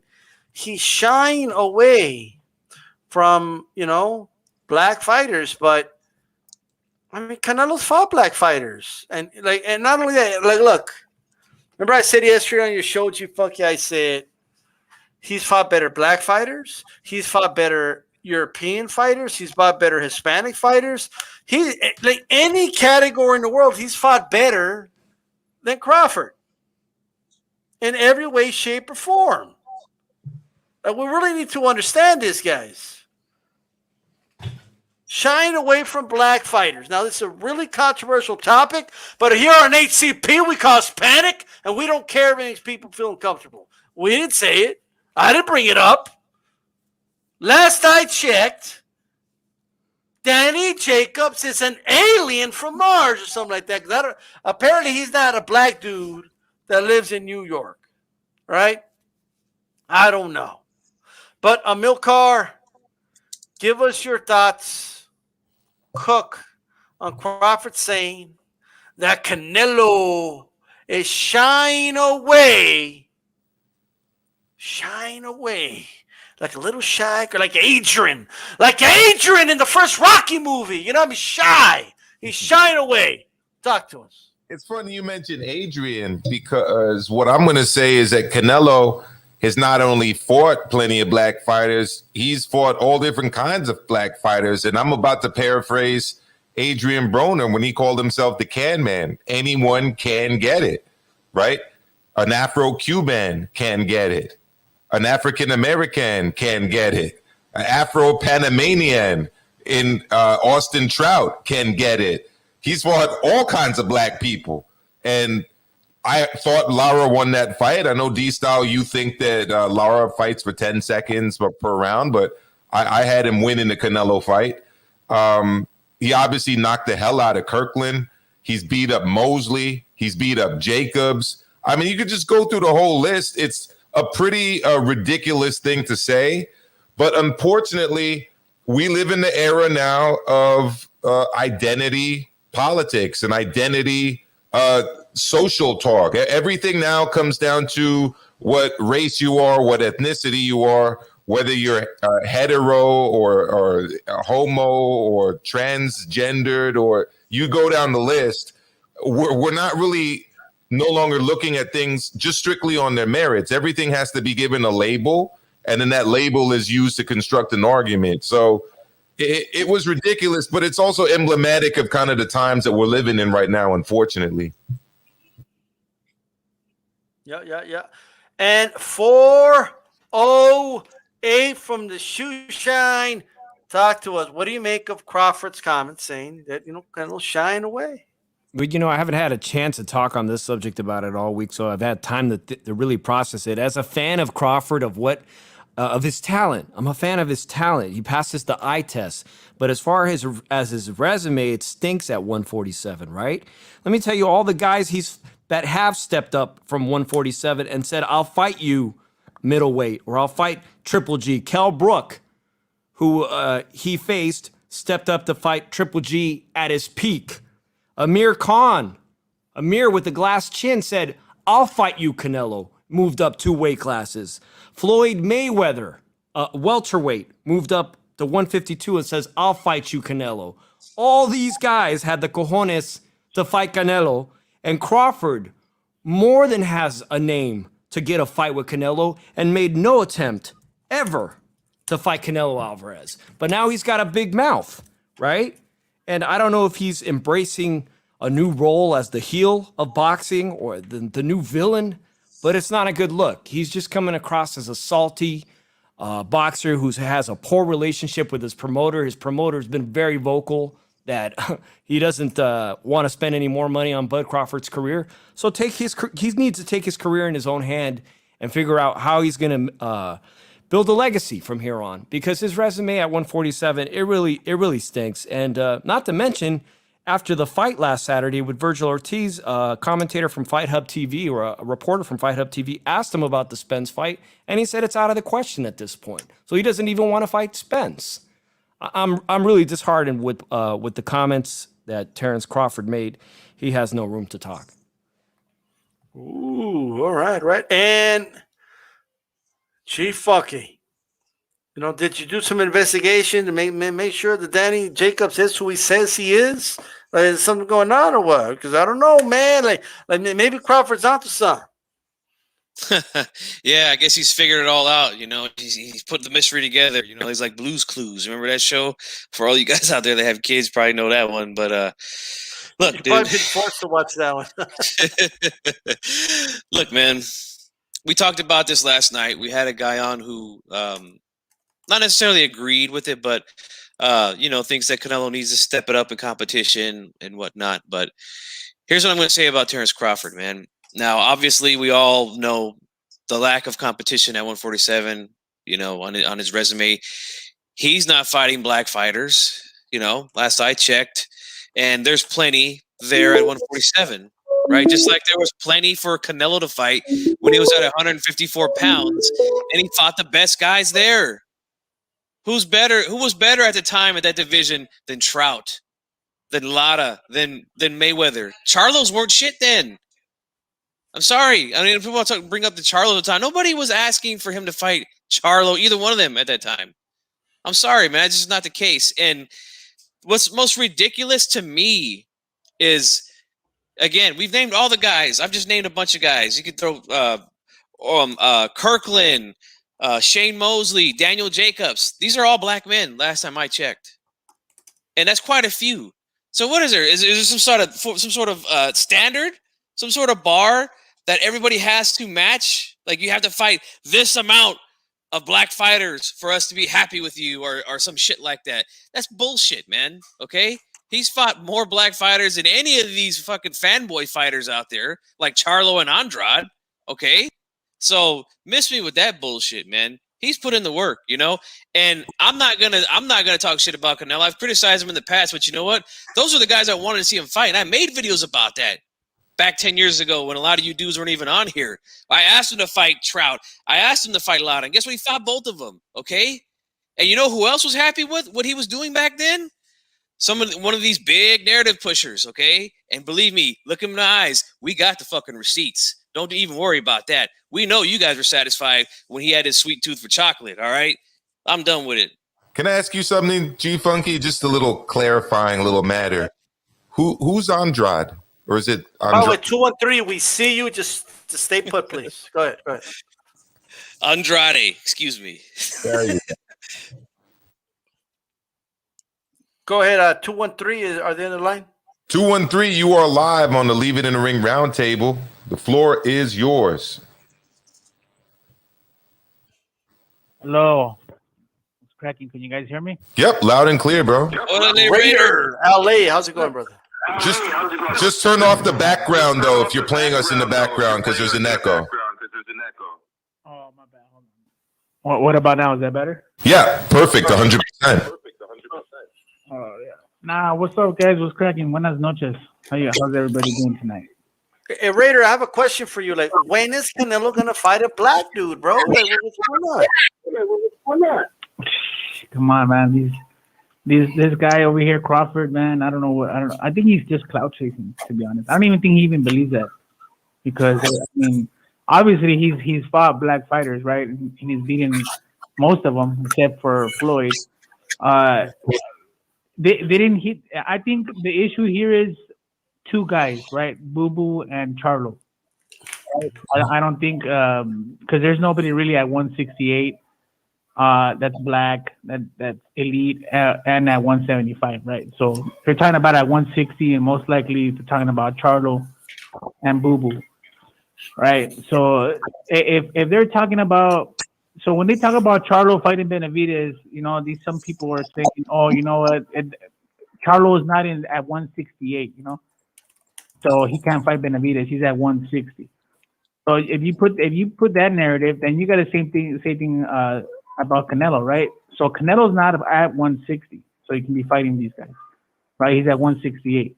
So when Canelo was at 160, who was Charlo fighting and who was Boo Boo Andrade fighting at that time, right?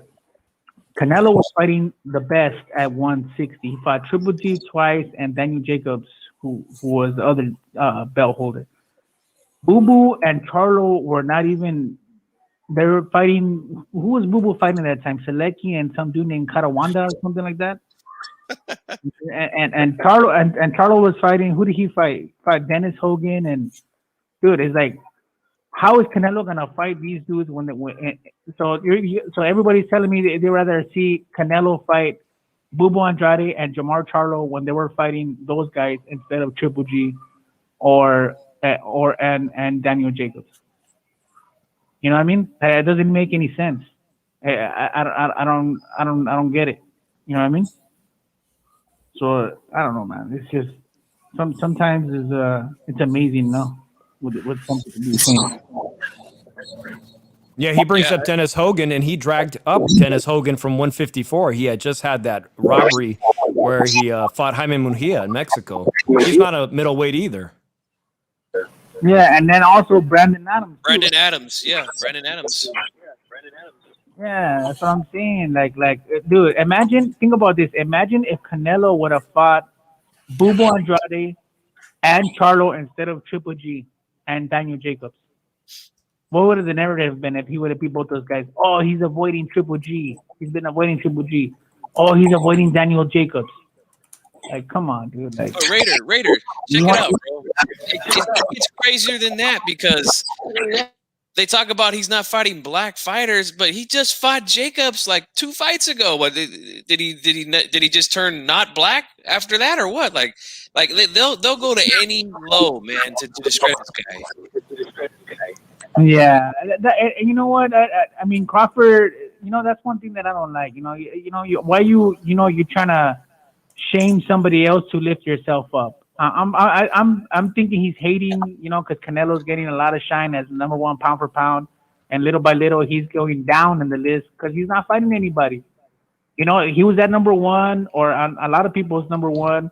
Then he's like number two, and some people are taking him off the top 5 because he's not fighting anybody. He's not fighting Spence. He's not fighting Porter. They talk about Virgil Ortiz. He doesn't want to fight him. I mean, who is he gonna fight? Like, are we gonna start saying, oh, Terrence Crawford is avoiding Mexican fighters because he's not fighting Virgil Ortiz? Like, come on, man. Like, I don't know, dude. I don't know what's cracking with these guys, but especially Crawford right now. He should be fighting somebody. I like Crawford. Don't get me wrong, but you gotta if you're gonna say something, make sure it doesn't backfire on you, because his resume is not the best at 147. You know what I mean? Yep. I agree. Hey, Raider, you want to give us any final or any other thoughts before we let you go over there? Yeah, no, I want to. The Povetkin and Whyte fight is gonna be a good fight, man. I just want to say, I think Whyte's gonna win KO. I think he was beating Povetkin in the first fight. He just got caught with a good punch, knocked his ass out. I think in the second fight, that's gonna be in the back of his head, right? He got knocked out in the first fight. He's gonna be like, God damn, he's not gonna want to go in there all reckless. He's gonna be careful, and he's gonna have that in the back of his head. But I think as the rounds go on, he's gonna get more comfortable, and he's gonna end up beating Povetkin. So that's my thoughts. But I don't know. It could go either way. But yeah, that's what I gotta say. But thank you for having me on the panel. I'll catch you guys on the next one. Peace out, homies. Great call, bro. Please call again. Right on, Raider. Appreciate the call, bro. Hey, man, let me burn. Let me burn, ladies and gentlemen. Okay? Let me tell you guys something right now. All right? I found an image that explains everything. Like, it really does. Right? I'm just saying, like, 'cause everybody's like, oh, but he fought Danny Jacobs. You know what I mean? And you know, like we've been saying that he's a black dude from New York, okay? But I found a more recent picture of Danny Jacobs, right? This is who Danny Jacobs is. So I need to retract what I said. This is who he fought, bro. Like what do you mean? This is, hey, Canelo, this is the dude. This is the Danny Jacobs you fought. This whole time I've been like talking about this. Come on now, dude. I'm telling you right now, I got the real pictures of Trout and Lara too. It ain't who you guys think it was, right? It's not. You guys, you got the wrong dudes. You got the wrong dudes. But I think we have D back on the line. He's off the line now. Okay. Well, yeah. You can always go back. Hey, but and by the way, yeah, we got a update. Amanda Serrano wins her matchup. I'm definitely looking forward to watching that fight on the replay. All right. Tony Boswell said the reason that they call his name is for viewership. They want a bag of money to be big, and it's for the hard ass whooping that they're going to take. Let me tell you something, man. Look, maybe he said it in jest. Like maybe he didn't mean it the way, you know what I mean? You know? So, just saying. I mean, let's try to put ourselves in Crawford's shoes for a little bit if we can. Can we try that? Sure. Yep. Like, if you were let's play devil's advocate. Like, what good could come out of this statement? Amilcar, try what do you think he's trying to accomplish here? Oh, do you think he was just joking? Do you think I'll play devil's advocate. He hasn't seen Canelo fight before. He doesn't know about BoxRec or Wikipedia, and apparently he doesn't use YouTube. So, I mean, I'm playing devil's advocate. No, but in all seriousness, D-Style, the answer to your question is that the result is the one that was likely desired. We're talking about it. It was an inflammatory statement. It's been the buzz of the Twitter sphere and YouTube for a while. And here we are. He's in the news. Any devil's advocate for 408 or yeah, I do.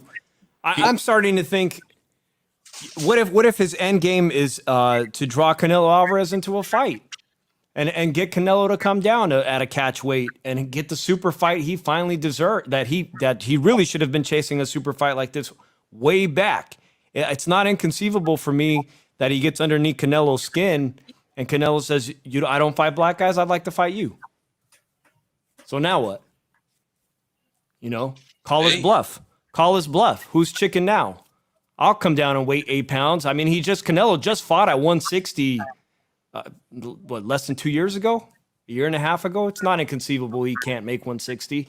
And like I said earlier, Kell Brook, Amir Khan, they had the balls to go up the middleweight. Lots of great fighters in history have gone up 2 weight classes to fight the best, whether they win or not. Okay, all right. Yeah, I don't know. Man. Did you fuck you anything? I think that I think Canelo, as much criticism as he gets for nothing really right now in his career, trying to take a fight with Crawford at 160. I mean, I could just see it already. What these guys would be saying at that point, like, oh, see, he's still dodging this guy, still dodging that guy to go fight teeny weeny little Crawford. You know, but it's personal. It's a grudge match. Grudge matches sell.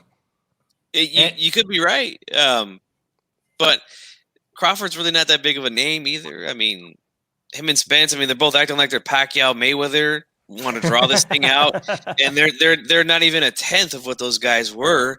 So I mean, I don't know. The only thing I would say is this: is Crawford made these comments basically because he wants to be pound for pound number one, and a way to do that is to try to discredit the guy who most considered pound for pound number one, which is Canelo, by saying, "Look, he doesn't fight black fighters." You know, to me, it's just an easy fucking cop out by Crawford. You know, like, just prove it in the ring. If you think you're pound for pound number one, just prove that shit in the ring. Fight Spence, fight one of those guys at PBC, Ugas, Thurman, whoever. You know, that's really all you got to do. Don't run along with these narratives, man. It's ridiculous. Well, there you go. There you go. By the way, Night 2, I don't think he stands a shot at all against Canelo. I no way. No, he does not. Too small. He does not. Too small. You don't have the maybe power. Canelo like breaks his ankle in the middle of the fight or something crazy like that. You know what I mean? But Canelo gets hit by lightning while he's doing road work. You know, G Funky, though, the sad part, the commentary you just mentioned is that he's not as big of a name as he thinks he is. It's sad that Ryan Garcia's got more traction in his career with the public, you know, and he hasn't accomplished anything nearly as much as Bud Crawford has. But yet Ryan Garcia, I mean, just by social media accounts and how much his name registers with young people, he's obviously, I mean, he's actually a bigger star to outside of the boxing community. Yeah, I mean, I love Crawford, man. Everybody that watches the show that's a regular knows that. But do I agree with these comments? Absolutely not. And I disagree with anybody who co-signs with that. We got a caller? Yeah, we've got 904 the line. That's true.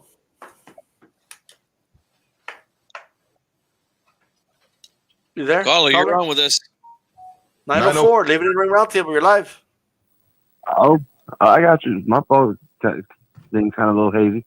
But, yeah, this is Duval Grind. Just want to let y'all know, June 5th, got a fight. Just waiting for a matchup. But, anyway, with Terrence Crawford, real quick, who has, and someone said in the comments, and I've said it, repeatedly said it, who has he really fought? He's fought Like, Jeff who is Horn. He's fought the Mean Machine. Okay. He's fought Jose Benavidez Jr. He's fought Kell Brook. That's who he's fought at What are you welterweight. talking about? Crawford has fought the murderous row of black dudes. Okay, like that's who he's fought. All right, probably talking the way he's talking. I mean, I think Canelo's actually fought more top black fighters than Terrence Crawford has. Absolutely. Yes. No, you don't have to think. You think, therefore you know. Yes. Yeah, I'm pretty confident in that. And I'm just saying, man, with Terrence Crawford, I've never really been excited to ever watch him ever. Like, I'll say this as a Cotto fan, when they had the Cotto Delvin Rodriguez fight, and I think Terrence Crawford on the undercard, I think I felt that actually cured my insomnia to get ready for the fight. Like, and it's not me saying that Terrence Crawford is a boring fighter. It's just sometimes, man, dude, he's not exciting to watch because you know that he should be beating these people. Like, there's no reason where, like, some of these guys are going through a damn decision. Like, he should be doing what he did to all these fighters, what he did to Gamboa or something like that. I just can't get excited watching him because he fights to the level of his competition sometimes, unless they're already broken down like Amir Khan or Kell Brook. Yeah, most definitely. I want to ask you something. Is this a thing like in MMA? Like do MMA fans say, "Oh, this guy's been fighting up black guys and stuff like that," or no?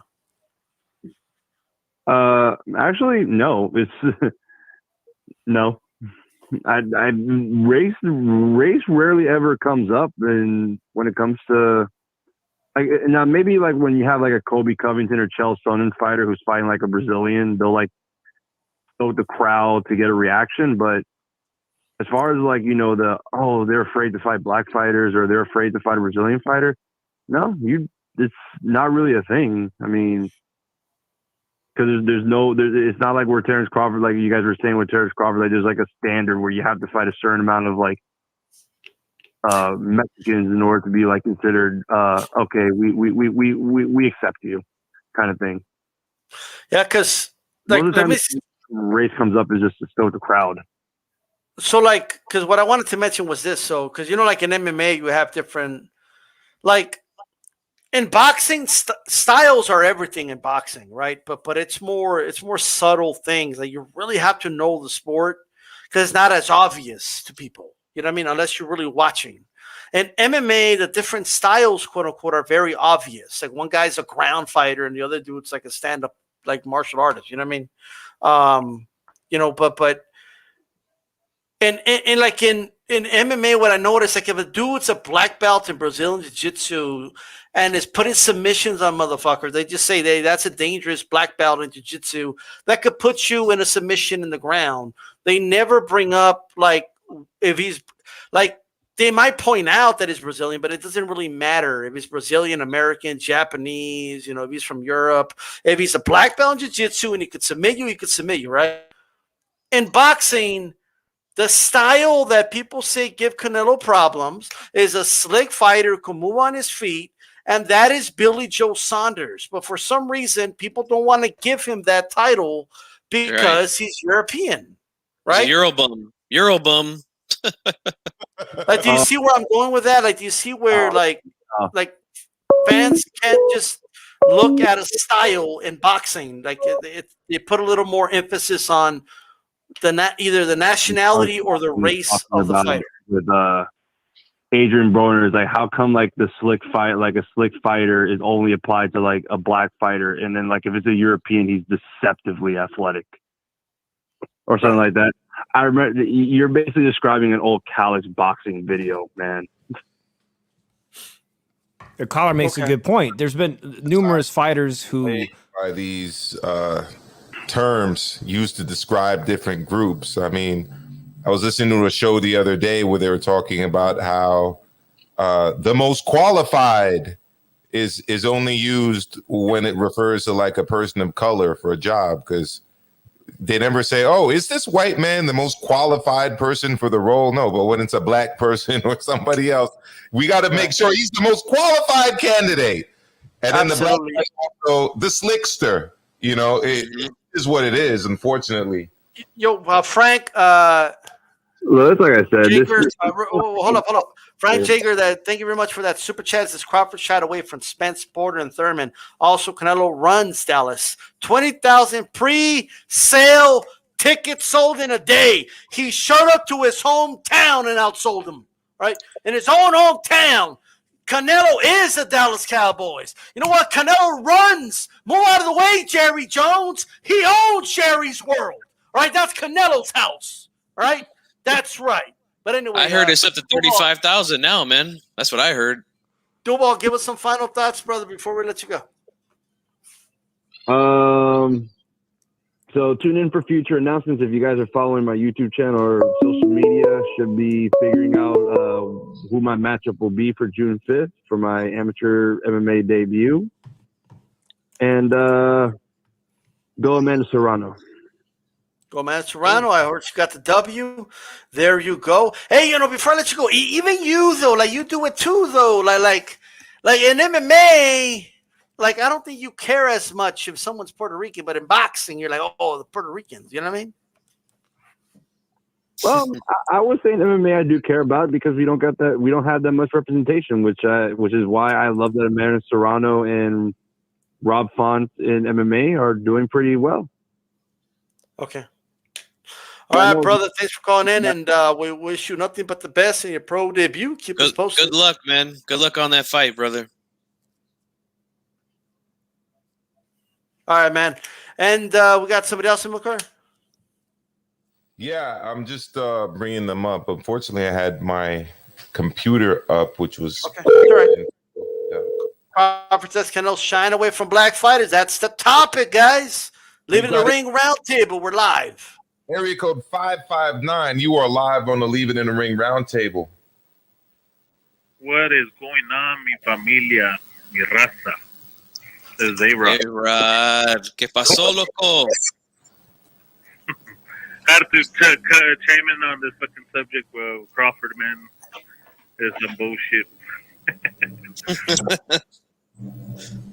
How is this guy gonna be fucking talking shit about Canelo when he's doing the same damn shit? Like me fucking calling somebody else fat when I'm fat.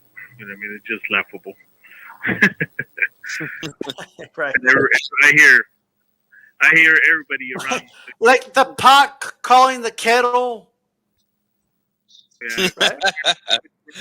We're on YouTube saying, "Oh well, Canelo's number one pound for pound." That's what we're talking shit about him. Well, isn't Crawford always fucking in debates with Canelo to see who's number one pound for pound? The fuck is he doing to be able to get credit in this sport? You know what I mean? He clearly is avoiding black fighters in his division. So how is he going to be talking shit about? Oh wow, Canelo's over there fucking avoiding fighters, black fighters or whatever. You know what I mean? Bro, not only that, look at one of the guys that all these fanboys want him to fight, Charlo. Like, this guy avoids more fights than I don't know who. Like, first we hear he turns down an offer from Canelo. Then, what about Andrade? I don't want to fight him. No one knows him. He's boring. And then Benavidez, I'm 60 now. And then recently he said, not only am I 60, but, I don't want to move up to 168. I'd rather fight Andrade. Like, dude, what the hell is wrong with this guy, man? He's so back and forth. Like, I don't know. That guy don't want to fight nobody, man. I'm sorry. I'm not buying that shit no more with Charlo. Shout out to Alexis. She says, I love these shows. Fire. We definitely appreciate the support. Most definitely. Go ahead and continue, Rod.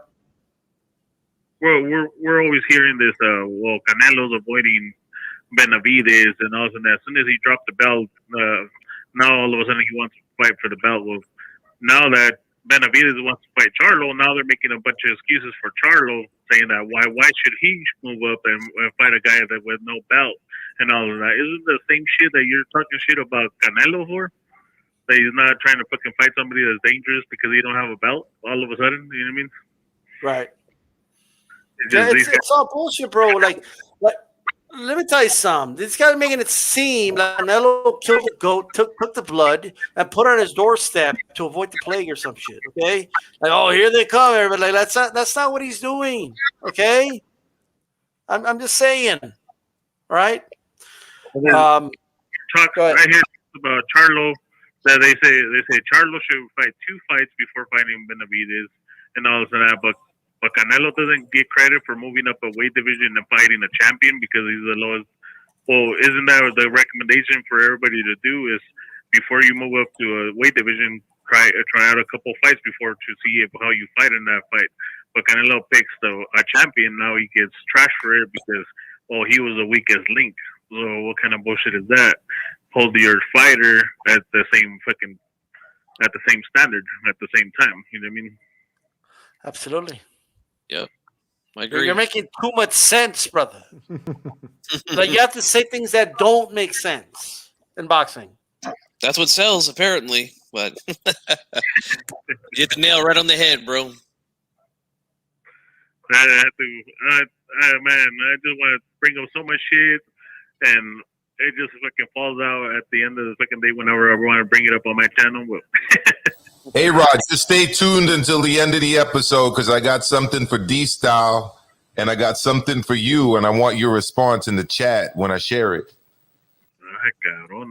Speaking of having a Frank Yeager 199, one more for keeping the boxing and not pushing narratives. We definitely appreciate it. I want to say this. I don't know if I'm pronouncing that right, by the way. If I'm not, I apologize. But speaking of Yeager, Okay, the good shit is the shit in Mexico. What you like? It's right. You know what I mean? That's a good shit. The shit with like the deer blood and all that. That's a good shit right there. You know what I mean? You could do your Tyson Fury and everything in my milk cart. You know what I mean? Like with the deer blood and all that. You know what I mean? But anyway, Okay. so entonces, I'm not mad at Bud. He's marketing himself before he's a free agent. Going to the zone shows, call out whoever is at on top. Okay, let's bring on 909. Live, leaving in the ring roundtable. Hey, what's going on, guys? It's Cholo Boxing here. Cholo Boxing. Cholo. ¿Qué pasó? Chule. All right, look, man, check it out. With boxing, man, there has always been this kind of like, you know, you kind of just root for your own kind, whether it be, you know, Mexican pride or, you know, black or European, whatever it may be. And that's, you know, me personally, I don't have a problem with that. That's fine. Root for them all you want. But when you're being biased, and that's what's going on with a lot of boxing fans, and you know, I'm getting this sense from Terrence Crawford of him being 33 years old. I believe he's going to be 34 this year. He hasn't really fought anybody huge. I mean, I don't know who's his biggest victory. Victor Postol, maybe. Definitely. That's a good one. Right. For him to come off and say what he said about Canelo, and if people go and attack him, because Canelo, you know, his fan base are mainly Latinos. And that, you know, that's okay. I'm not saying every fan of Canelo is Latino, but for them, you know, expecting that Latinos to come off and probably attack Crawford or say like, hey, man, who are you? For now Crawford to get a bigger fan base by all these fanboys that are hating on Canelo, because the Canelo hatred keeps growing on a daily basis. So if Crawford comes out and says what he says, he might get a bigger fan base behind him and say, oh, look, they're hating on Crawford now. When it's like, no, you know, well, I mean, I can't speak for everybody, but I'll speak for myself.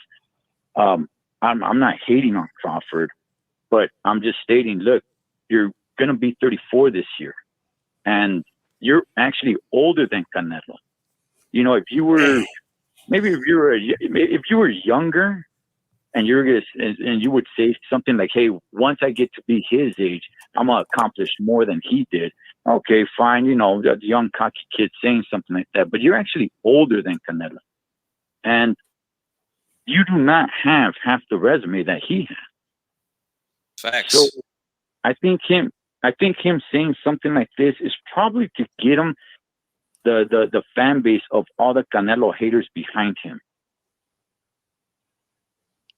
No, you make a lot of tremendous points, man. But I want to touch on what you said about, you know, obviously we know that nationality plays a big role in boxing, but like you said, that's fine. But just be honest about shit. It's okay. You know, it's okay to be honest about shit. You don't got to just ride with it just to ride with it. You know, no matter what. Just be honest about it, and I think people will respect you more. You know, that's what I've done my whole time I've been on YouTube, man. Yeah, you guys know I'm proud of what I am, but you know, I don't just be biased towards Mexican fighters or Latino fighters just because I'm one myself. You know, like, nah, man, I keep it real, bro. No, I mean, look, same here, man. Because overall, I'm a boxing fan. You know, do I go ahead and root for the Mexican fighter or the Latino fighter? Most of the times, yes. But I'll be unbiased and say somebody like, you know, Chavez Jr. is complete trash. I never liked Margarito. You know, there's guys that I would, you know, put out there and say like, nah, I don't like this guy. I don't care. I was rooting for Sugar Shane Mosley over Margarito. No, I like Sugar Shane Mosley when he was doing his thing, but it just seems like this biased narrative is just like, hey, I'm not going to give this guy's props, or I'm just sticking with this guy just because of this, and that's it. He can do no wrong, and whoever the opponent is, I got to find something wrong. If not, then I'll just start making things up. Very true, man. Very true. I like what he said. Nationalism is an integral part of sports, right? I mean, it doesn't get bigger than in soccer, the sport of soccer, when countries go toe to toe at World Cup. But he also mentioned that some Latinos aren't fans of Canelo, right? Not every Latino is a Canelo fan, and vice versa. And I can remember being at the fight El Perro Angulo against Canelo, which I attended. I had great seats for that fight. And the whole audience, the majority audience was Mexican, but the crowd was split half and half. I mean, Angulo had his fan base. Angulo absolutely had a fan base. So, yeah, not everybody is a Canelo fan. And that's where he brings up a good point. You're a boxing fan first, withhold your bias. Call it for what it is. Yep. Just be honest about it, man. That's it.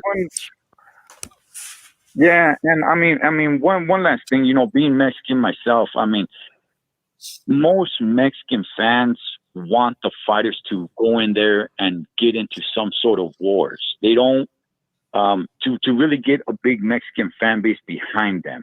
It doesn't always have to be that way, but for the most part, you got to go in there and you got to get into a couple of wars here and there. And I see with probably some black fighters, for them to get a black fan base behind them, they got to be a little bit flashy, a little bit, talk some trash and stuff like that. I mean, Daniel Jacobs doesn't really fit that. Andre Ward didn't really fit that. And when it comes to Mexican fighters, it's like we expect you to bleed in order generally speaking, for the Mexican fan base to get behind you. But anyway, guys, I just want to leave you with that, man. You guys have a good night. Enjoy the show. Thank you. Hey, great call, Cholo. We appreciate the call, brother. Yeah, great thoughts, brother. We appreciate it, man. And when Cholo Boxing said, "I'll speak for myself," he was speaking for me. I mean, I'm pretty much in line with everything he said. So, shout out to him. You know what I mean? Hey, man. Shout out to Darkness Has Fallen. He's asking, "Hey, can you give me an idea how many Billy Joe Saunders are going to be at the Canelo fight?" But before I get to that, that's Austin Trout, guys. Check out Austin Trout. Right? I've been pulling up these guys, bro. It's not who we thought it was, bro. I'm telling you right now. That's Austin Trout, Tracy. That's who that is. Okay, this whole time we thought it was some other dude. He's never fought in the black dude. Hey, by the way, go listen on the podcast form, wondering what the hell am I talking about. Just catch it on the video, I guess. Oh man, hey, Abercrombie and Fitch models and saying that they're black boxers. Right. Hey guys, this has been a really good show. We appreciate everybody that called in.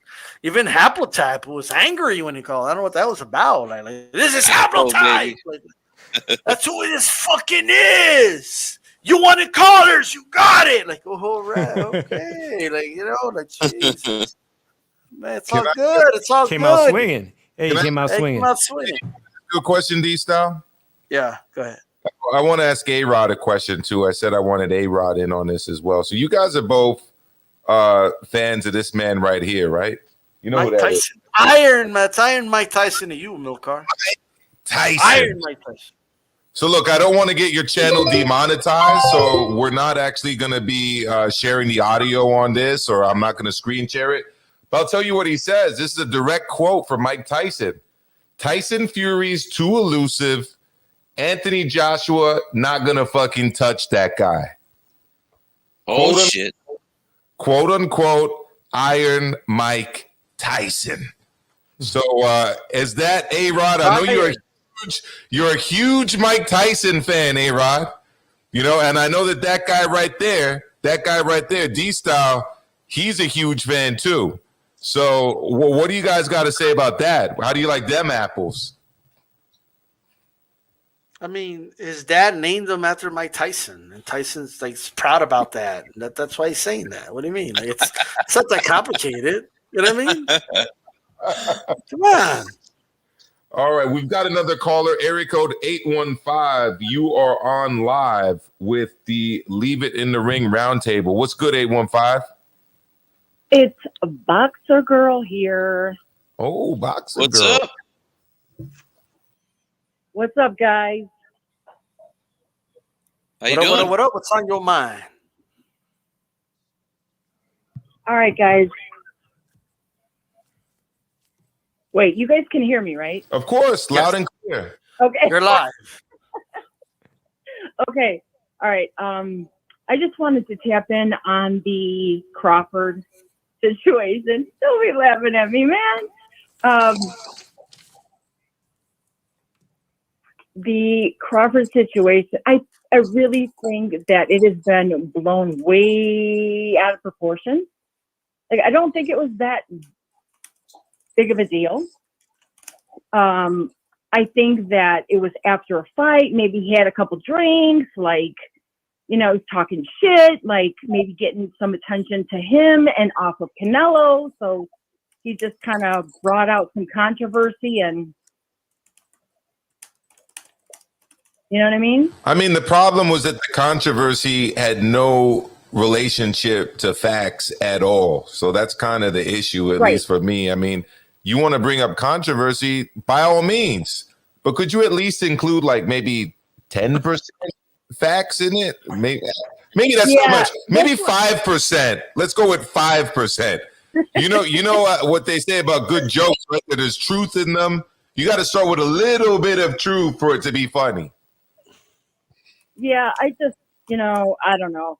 I don't know what he was thinking, and it was after a fight, and I'm just like, he just spewed it out. And okay, whatever.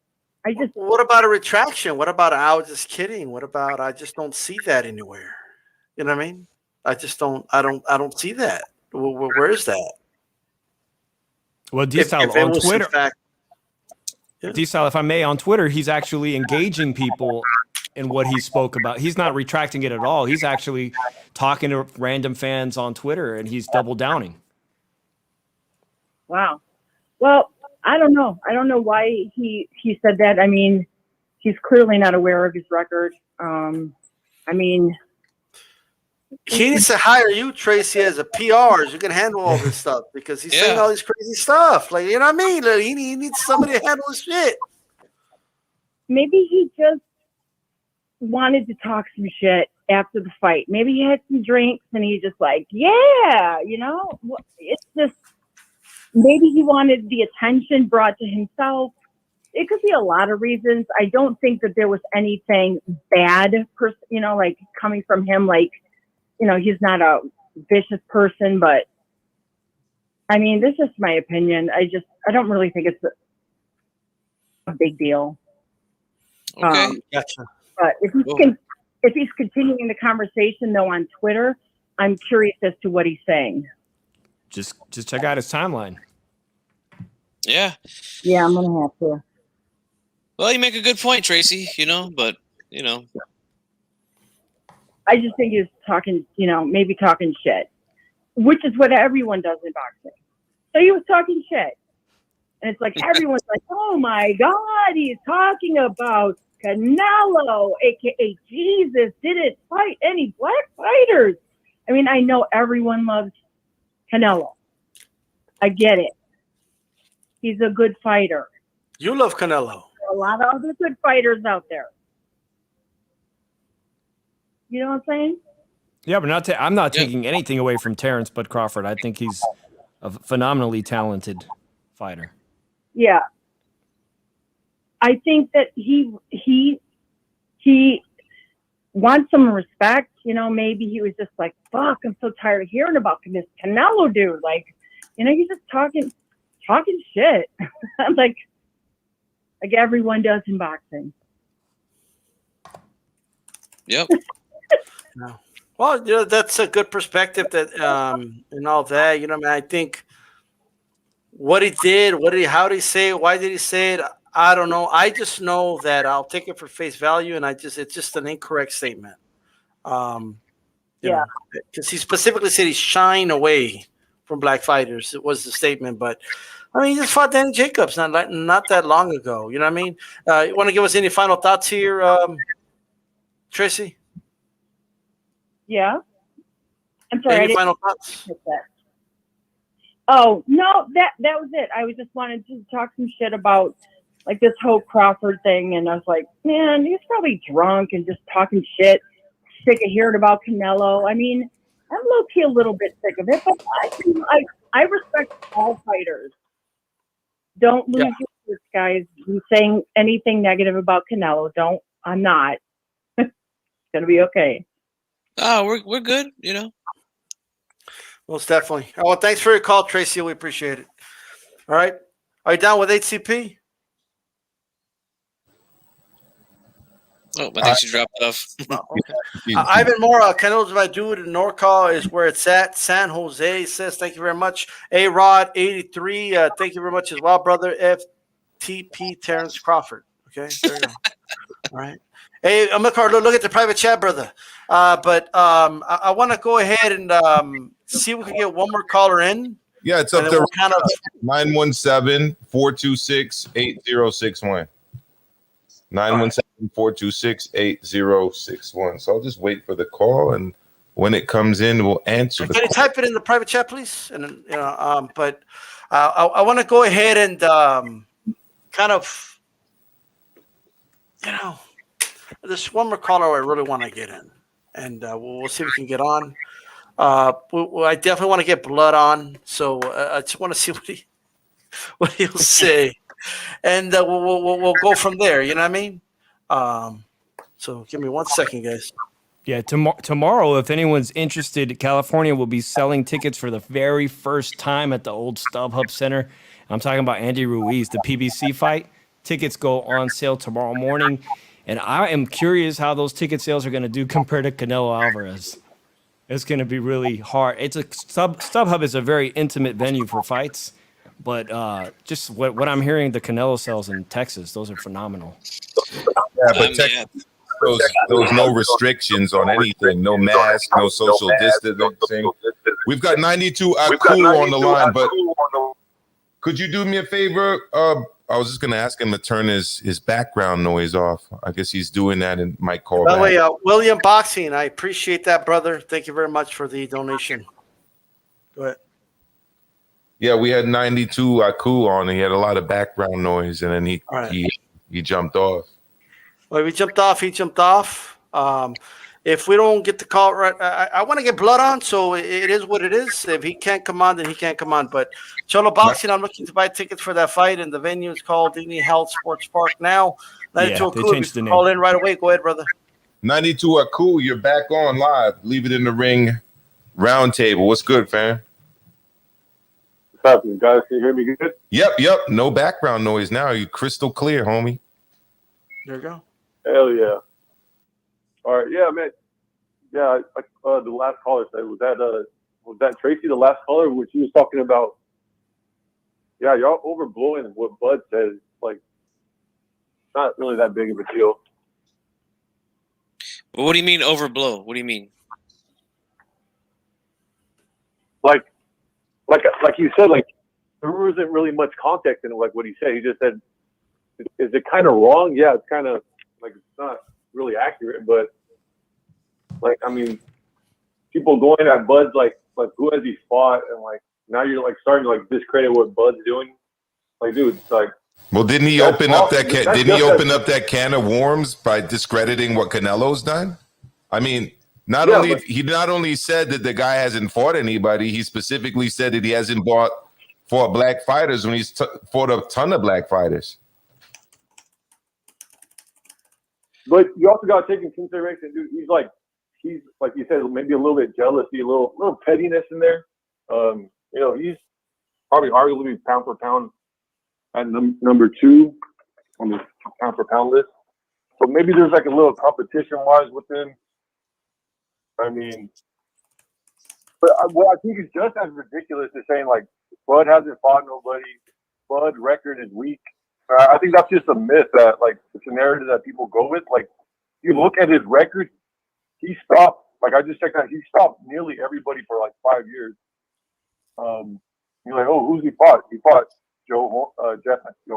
Jeff Horn, fucking Brooks, and Khan. Like these are some of the best welterweights during these last 5-6 years. Jeff Horn is one of the best welterweights in the last 5-6 years. Except one. Amir Khan? Amir Khan, yes. Not at welterweight. Let me just say this, 92. But not at 107. Hey, Blood, what we're going to do, we're going to call you directly, brother. We got you. But let's give 92 a cool moment here. Hey, 92, because you're saying we're overblowing it, but it's like, here's the thing, right? We do a boxing show, so we're going to talk about things that boxers say. Like, we don't cover football, NBA. Like, we only cover boxing, right? And of course, we're forced as boxing fans to talk about the fights that aren't happening, but that we want to see and stuff like that, right? And then of course, and we do talk about the fights that aren't going to happen and all that. Like, I get it, you know what I mean? And I understand, I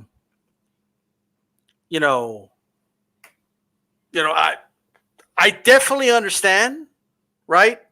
That you could say, well, is this really what we want to talk about? But the answer is yes. People do want to talk about this, right? Now, do I think we're overblowing it? The answer is no. Like, we're just talking about what he said. I haven't attacked his resume. I've compared it to Canelo's. And if you compare it to Canelo's, the bar goes up, doesn't it? Dude, yeah, you compare anyone's record to Canelo's, it's not even. Dude, you can only compare it to Pacquiao, honestly.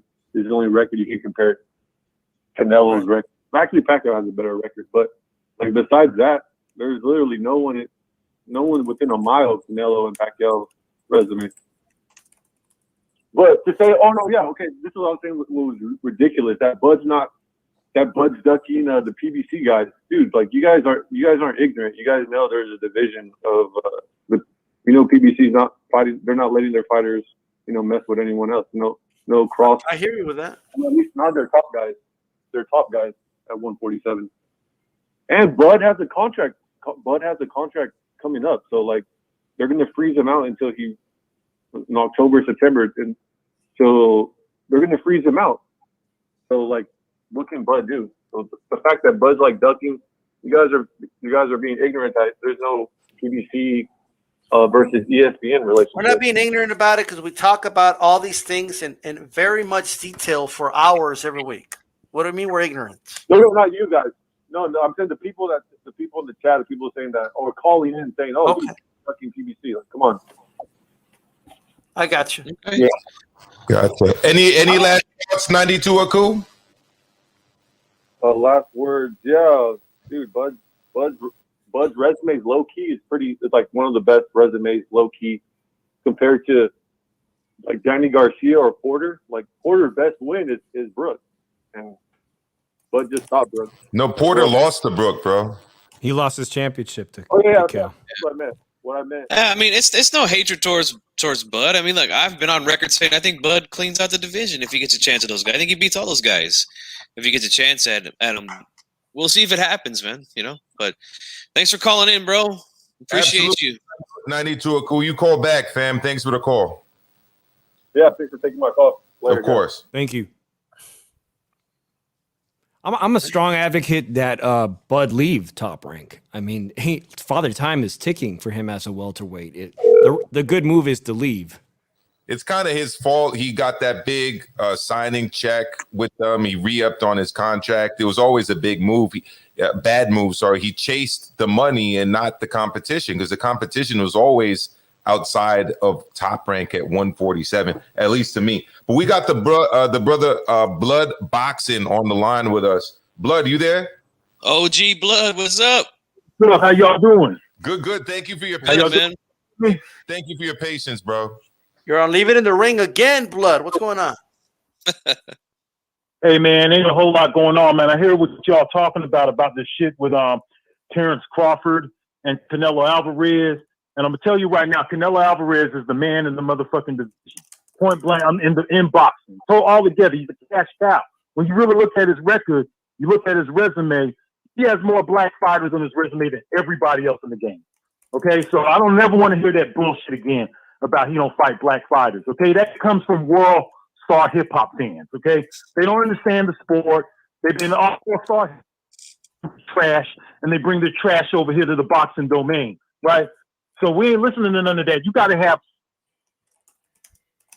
Spence, you got to be able to back all this shit up. And you know what? None of these damn Canelo haters could come on here and hold a conversation with any of us because they don't know nothing else about boxing but being fanboys and being dick suckers. That's pretty much it. Okay? Canelo Alvarez is the man in boxing. He's the cash cow. He's got more money than everybody. He's got more money than Terrence Crawford, Demetrius Andre, Charlo, and all these guys put together. And I'm not even joking about it. Okay, you could take Charlo, Demetrius Andre, Errol Spence, and Crawford, and their net worth is $19 million. Okay, Canelo Alvarez is $150 million. He just, he gives his lap girl dancers more money than what they got in their whole net worth. That's nothing to him. He give money. And he say, hey, bitch. You ever heard of Jamel Charlo? Nah, I've never heard of him before. You know what? I'll give you half his net worth today, just because I feel like it. That's the kind of he got. He got it like that. He got it like that, man. Does. And you know what? Anybody who hating on him, I bet you they can't hold no conversation about anything outside of Errol Spence, Terrence Crawford, or Deontay Wilder. Okay, because these guys are pussy. All right, they're pussy straight up. They don't know nothing about boxing. They're all a bunch of pussies. They need to go back to the world star hip hop domain where they belong. Okay, I don't even listen to these guys. All right, right now, no other fighter in this game has fought as much black fighters as Canelo.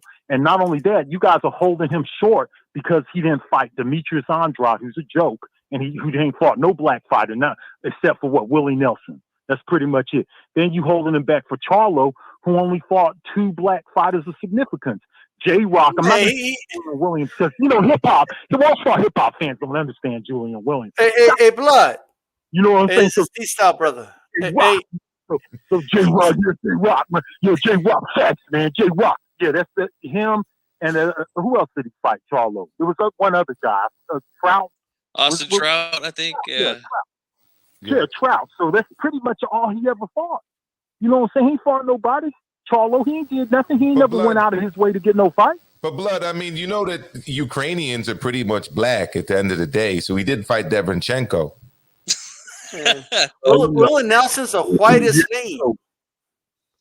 I know, man. He's a world beater because he fought Devenchenko. Look, these guys need to worry about their own careers. And these stupid-ass fans coming out with Canelo, if they can't admit up to the fact that he fought more black fighters than Charlo and Demetrius Andre, then I don't know what to tell them. I've got a discussion for them. They're not boxing fans. I'm not here to talk black fighters and race with you guys. This is boxing talk, right?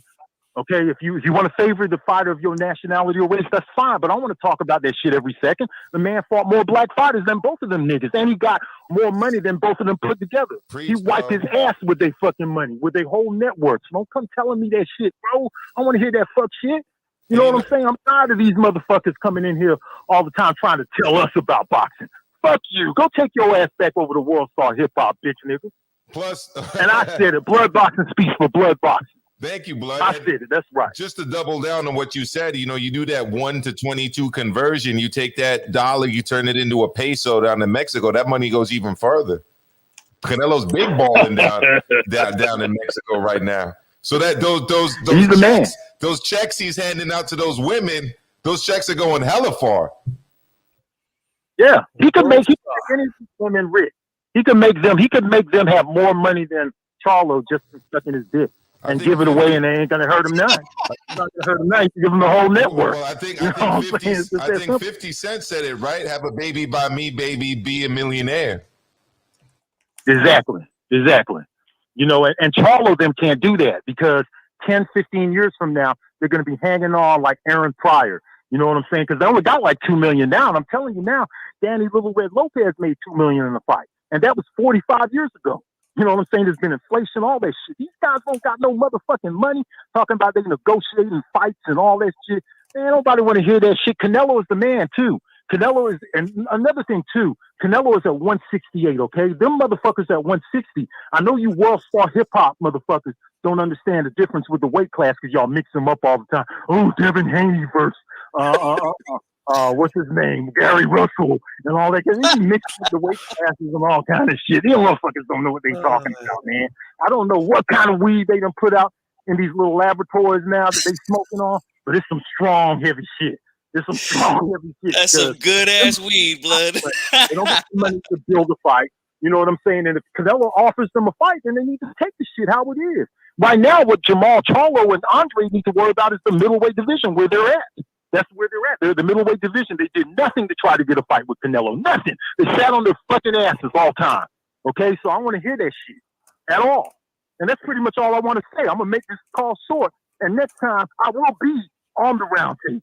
Oh, that sounds good. Yeah. Next week, D-Style already invited me, so I'll be there next week, man. And y'all take it easy. Appreciate it, too. Thank you, Blood. Good shit, Blood. We appreciate the call, man. We look forward to having you on next week, bro. Yeah, that's right. Hey, that's Leave It in the Ring original Blood Boxing. All right, so Blood was, shout out Blood to was him. cooking. He was cooking egg weights tonight. Oh, right. Right, that I continue to move with Leave It in the Ring like I did 13 years ago. Wow. So I will be back on the round table, and y'all take it easy. That's awesome. Definitely, Thank you. Blood. Peace, Blood. Peace. Peace. Hey, yeah, there you go. How you top that for an ending? Whew, Can't. talk about a grand Okay, you finale, can't man. top Blood that burned it anyway. down. Hey guys, we definitely appreciate, man. Want to give a special thanks to everybody in the chat. None of this is possible without the people in the chat interacting, without you guys calling, being part of this Leave It in the Ring experience. All right, this HCP experience, this Shoe Shine experience, this Maestro All Live at 5 experience. You know what I mean? Uncensored experience. All that good stuff. These guys will put their links in the chat, and make sure you subscribe to every single one of them. All right. Also, if you're not already subscribed to Blood Boxing, and those listening on a podcast form, you could find them on YouTube. Just type down Blood Boxing, and also retro boxing and documentaries, and check out some of its great work and retro uploads. Hey guys, great show. Maestro, give us some quick final thoughts, brother. Oh, always a great show. Thank you, D-Style, as always, for moderating and doing what you do. Thank you, Blood Boxing, for joining us at the end there and really ending our show on such a high note. Dave, good to see you. G-Funky, good to see you. I look forward to, chopping it up with you guys over the weekend during the Povetkin Whyte fight. I'll be on Twitter. I'll probably actually do a live stream of it, too. So you guys enjoy the rest of your Thursdays over there. I know it's a lot earlier in the West Coast than it is where I am here in the Bronx, New York. But I'll see you guys soon. Shout out to G BX Garcia, found us. G Garcia found us on Uncensored. Now he's over here. That's what it's all about. You know what I mean? 408. Talk to us. Tyroda, they can find you, man. Give us some final thoughts. Hey, D-Style, thanks for inviting me back, man. I love being on this show and being part of the Leave It on the Ring radio network. I got this love affair and hate affair with DAZN. Like, what Maestro's going to do next week with that selfie cam going down at DAZN. I'm looking forward to that. Yeah, to mention that. And at the same time, I saw the Povetkin Whyte fight in my car while running errands last time. Just trip off of that. Like 10 years ago, I could never imagine I'd be watching a heavyweight fight on my phone while running errands on a Saturday afternoon. So I'm looking forward to that and everything. You guys keep pushing the envelope and helping me grow as a podcaster, broadcaster. Thanks, fam. All right. G Funky, the host. And I'm the co-host of Uncensored on G Funky Boxing. Talk to us, brother. Final thoughts. Yeah, man, this is a great show. Like always, we touched on some good topics, had some great calls. Thank all of you guys who called in, everybody in the chat chiming in. Give a big shout out to Milcar, man. BX in the building, staying up extra late, taking the phone calls, man. We always appreciate it. Make sure you subscribe to Maestro out here on YouTube. Subscribe to Dave from the 408 at the Shoe Shine here on YouTube. They're live every Monday. And of course, man, come to Uncensored, man. I had a good show last night. We talked about some controversial topics, and it's every Wednesday night, man. So you can call me Mr. Wednesday Night from now on, all right? And thanks for tuning in, guys. Great stuff. Shout out to Blood, man. Can't wait to have him on next week. That's always going to be fun with him. And that's it, man. HCP, let's do it. Hey, speaking of Maestro, man, look, I appreciate it. He put the show together. I was busy all day, so and started later, and I get that. Be patient with me, guys. We'll be back to the regular schedule soon, if not next week, the week afterwards. Catch me and G Funky next Tuesday. We're going to be on with Mr. Moonshine Punch Drunk. We're going to be on that channel, man. The Hispanic causing panic, causing havoc, causing pain, whatever it is. We're going to be there also. Go to Teesprings and get yourself that badass, T-shirts. It's right there in the bottom. Coupon code, leave it in the ring box, or LIITR box, okay, for free shipping. The shipping's on me. Okay, DStyle got you with the shipping. All right, just like that. Like if you walked into the store and got it. Shout out to Alti and A-Rod and Stephen and all you guys, man. Make sure to subscribe, hit that bell button. Joel Lopez 40 ounce, man. Probably one of my oldest subscribers on here. All right, this is DStyleBoxing. Chief Funky, what did we say? Keep it boxing. That's right. Peace out.